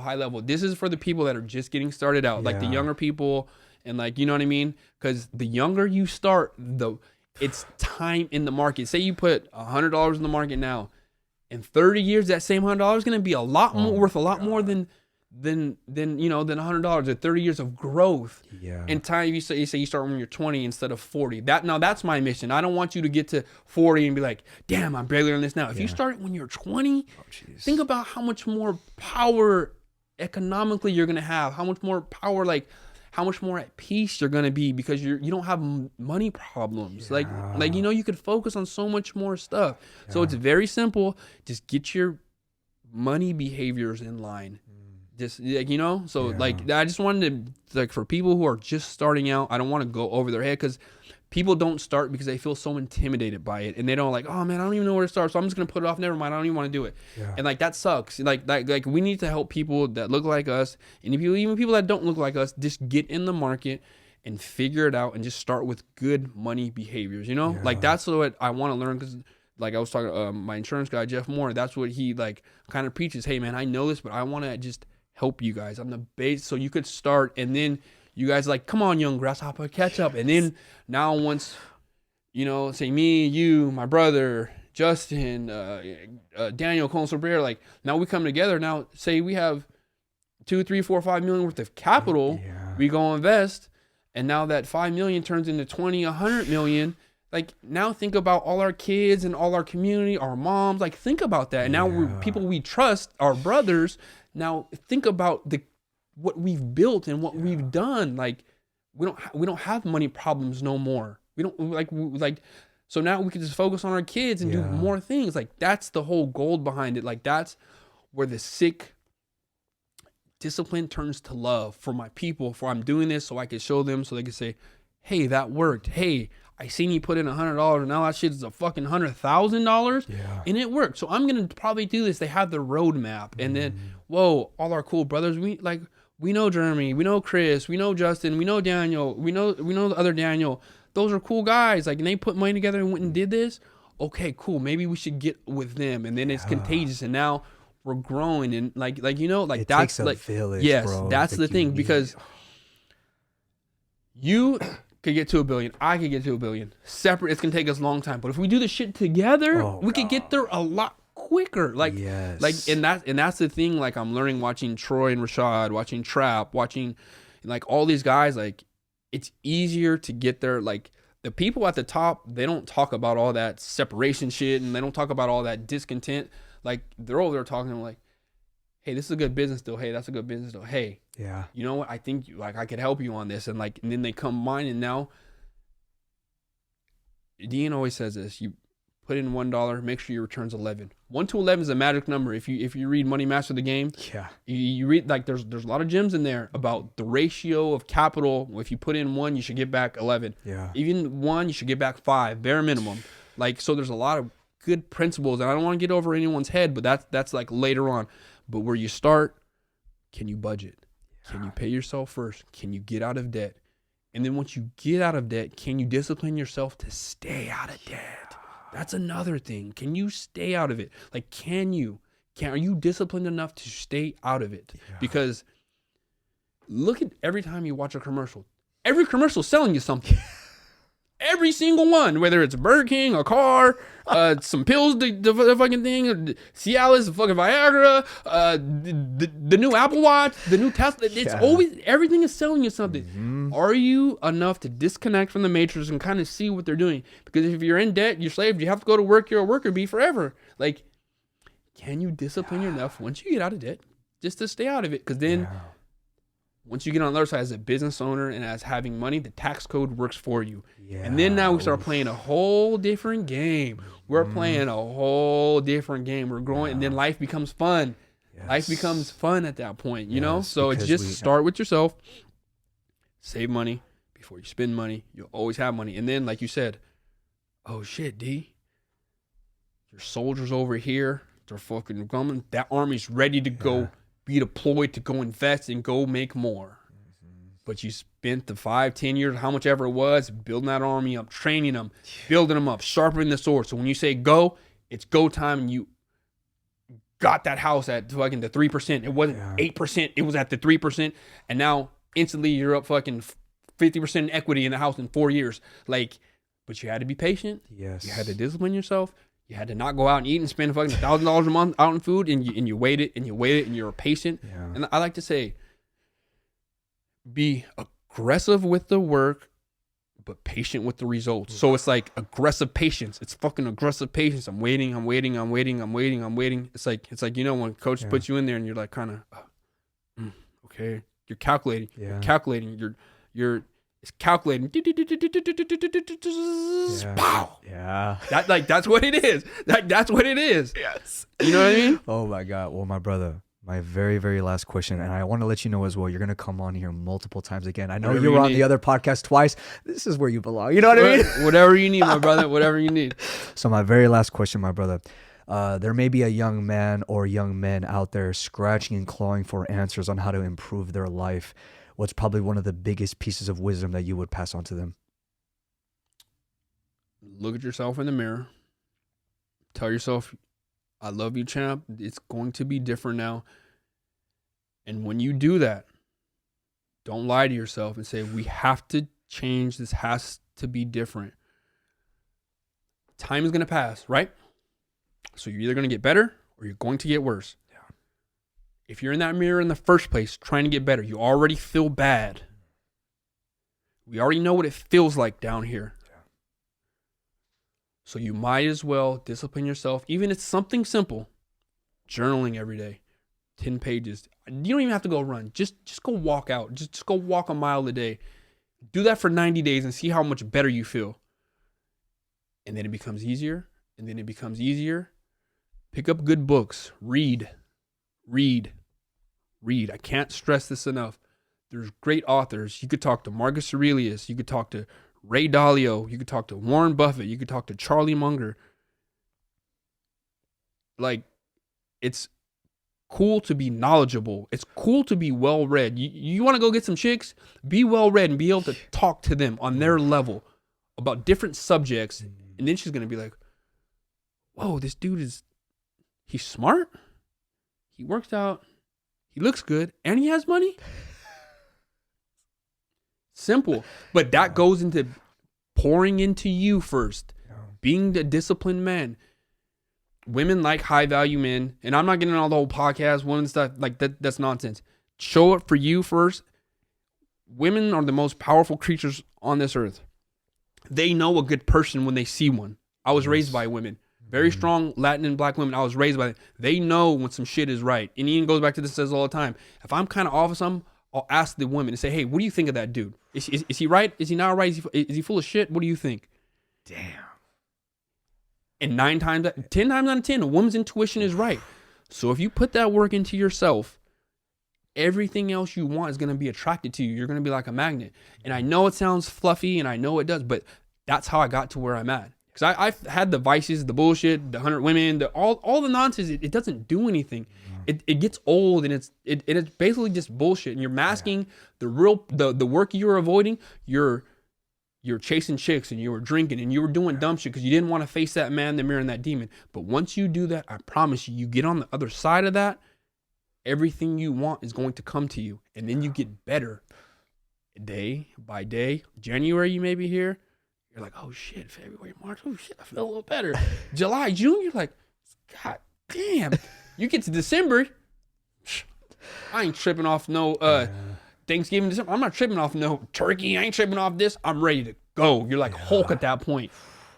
But you stayed the course and you transformed. So any man, I would say, pour in yourself, man. Read, work out, eat right, and stay consistent. Do not lie to yourself.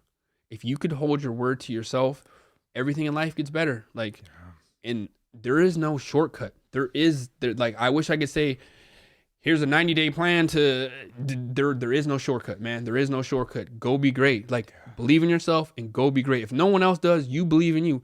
Create a different fucking person in that brain and believe and say, I'm going to do this today because I told myself I was going to do this, and I'm not going to bitch out. I am going to do it. Yeah. So, and if you need examples, look at you. You get up and do it every day. Look at strong men in your life. Look at, even if it's Jordan, Brady, whoever you need to find to model yourself after. Goggins, Jocko, E.T. There's a lot of people you could look on YouTube and get the motivation, but you need discipline. Motivation is cool because there's going to be some days it's fucking cold outside, it's raining. I don't want to do this shit. But did you promise yourself when you looked in that mirror, when we started this journey, you said you were going to work out 5 times and you're on 4 and it's fucking Sunday or Saturday and you know you got to get this last one. Once you do it, it's going to suck the first 15, 20 minutes. But once you get through it, there's a dopamine, that runner's high. You're like, dude, I did that shit. I feel better. Now guess what? Now I'm ready for next week to do it again. Bro, my brother, are there any closing statements for the podcast? Man, I love you. Make sure you guys support. Make sure you guys go support, Taco Money with Con Sabrera. You know what I'm saying? Make sure you guys go support our local people that are giving back to our community because we need it. This shit's not easy. None of this, see, that's my alarm for my son right here. That's my alarm for my son. But none of it, none of this is easy. So we need more people in our circle to come be with us. Yeah. So I love you guys, man. I love you, D. I'm so proud of you. I can't express, it's giving me goosebumps, right? I can't express how proud I am of you. Not just to say some fluff shit, I love you. No, because you're doing the work every day. And that can't be overlooked. I know I told you a story before, but there's this little Asian man that runs around my block. He has to be 70 years old. And he came by one day and he showed me his medals. He did the 5 big ones, the Tokyo, Chicago, Boston. And he showed me, he was so happy. Yeah. And I took that from him. I said, man, I want to be like that when I'm his age. I've never even ran more than 7 miles, but he did all 5 marathons. He's an old man. He gets his work in every damn day, no matter if he's going slow or fast. Every day he's out there, rain or shine. I said, dude, that's someone to be proud of, man. Yeah. So just find someone and promise, keep your word to yourself. If there's one thing, you said you're going to do something, keep your word to yourself. Because if you can't keep your word to yourself, you can't keep your word to fucking nobody. Yes, agreed. Yep. My brother, it is a privilege to be sitting next to you as always, my man. You have taught me so much along the way. Like I said, I've known you for over a decade. You gave me that combat experience and you made me better as an athlete, but man. But like I said, you were the first person to change the trajectory in my mindset when it comes to the wealth game and the entrepreneurship, man. And then everything that you told me, man, I am just sinking in with it and I'm jumping full in, brother. I am not every lesson, every principle that you passed down to me, man, you and Jeremy, I always talk about you guys so much. You guys are a perfect embodiment of what kind of man and what kind of father that I want to be. And I'm blessed to be able to know you guys because I have that example right in front of my face. You know what I mean? Yep. And it's an honor and it's a privilege, brother, to know you and to call you family. I love you, my brother, and I cannot wait to do this again, my man. Can I give you one secret before we finish? This is just the beginning. Thank you all for tuning in to today's episode. If you got a lot of value out of this, please do me a favor and support our channel by liking, commenting, and subscribing. Make sure to hit that follow button on Spotify to stay updated with our latest episodes. And if you are listening on Apple Podcast, I would greatly appreciate it if you would leave a 5-star rating, followed by with a review. Again, thank you all for the support. I'll see you next time. Stay loving, stay hungry, stay excellent.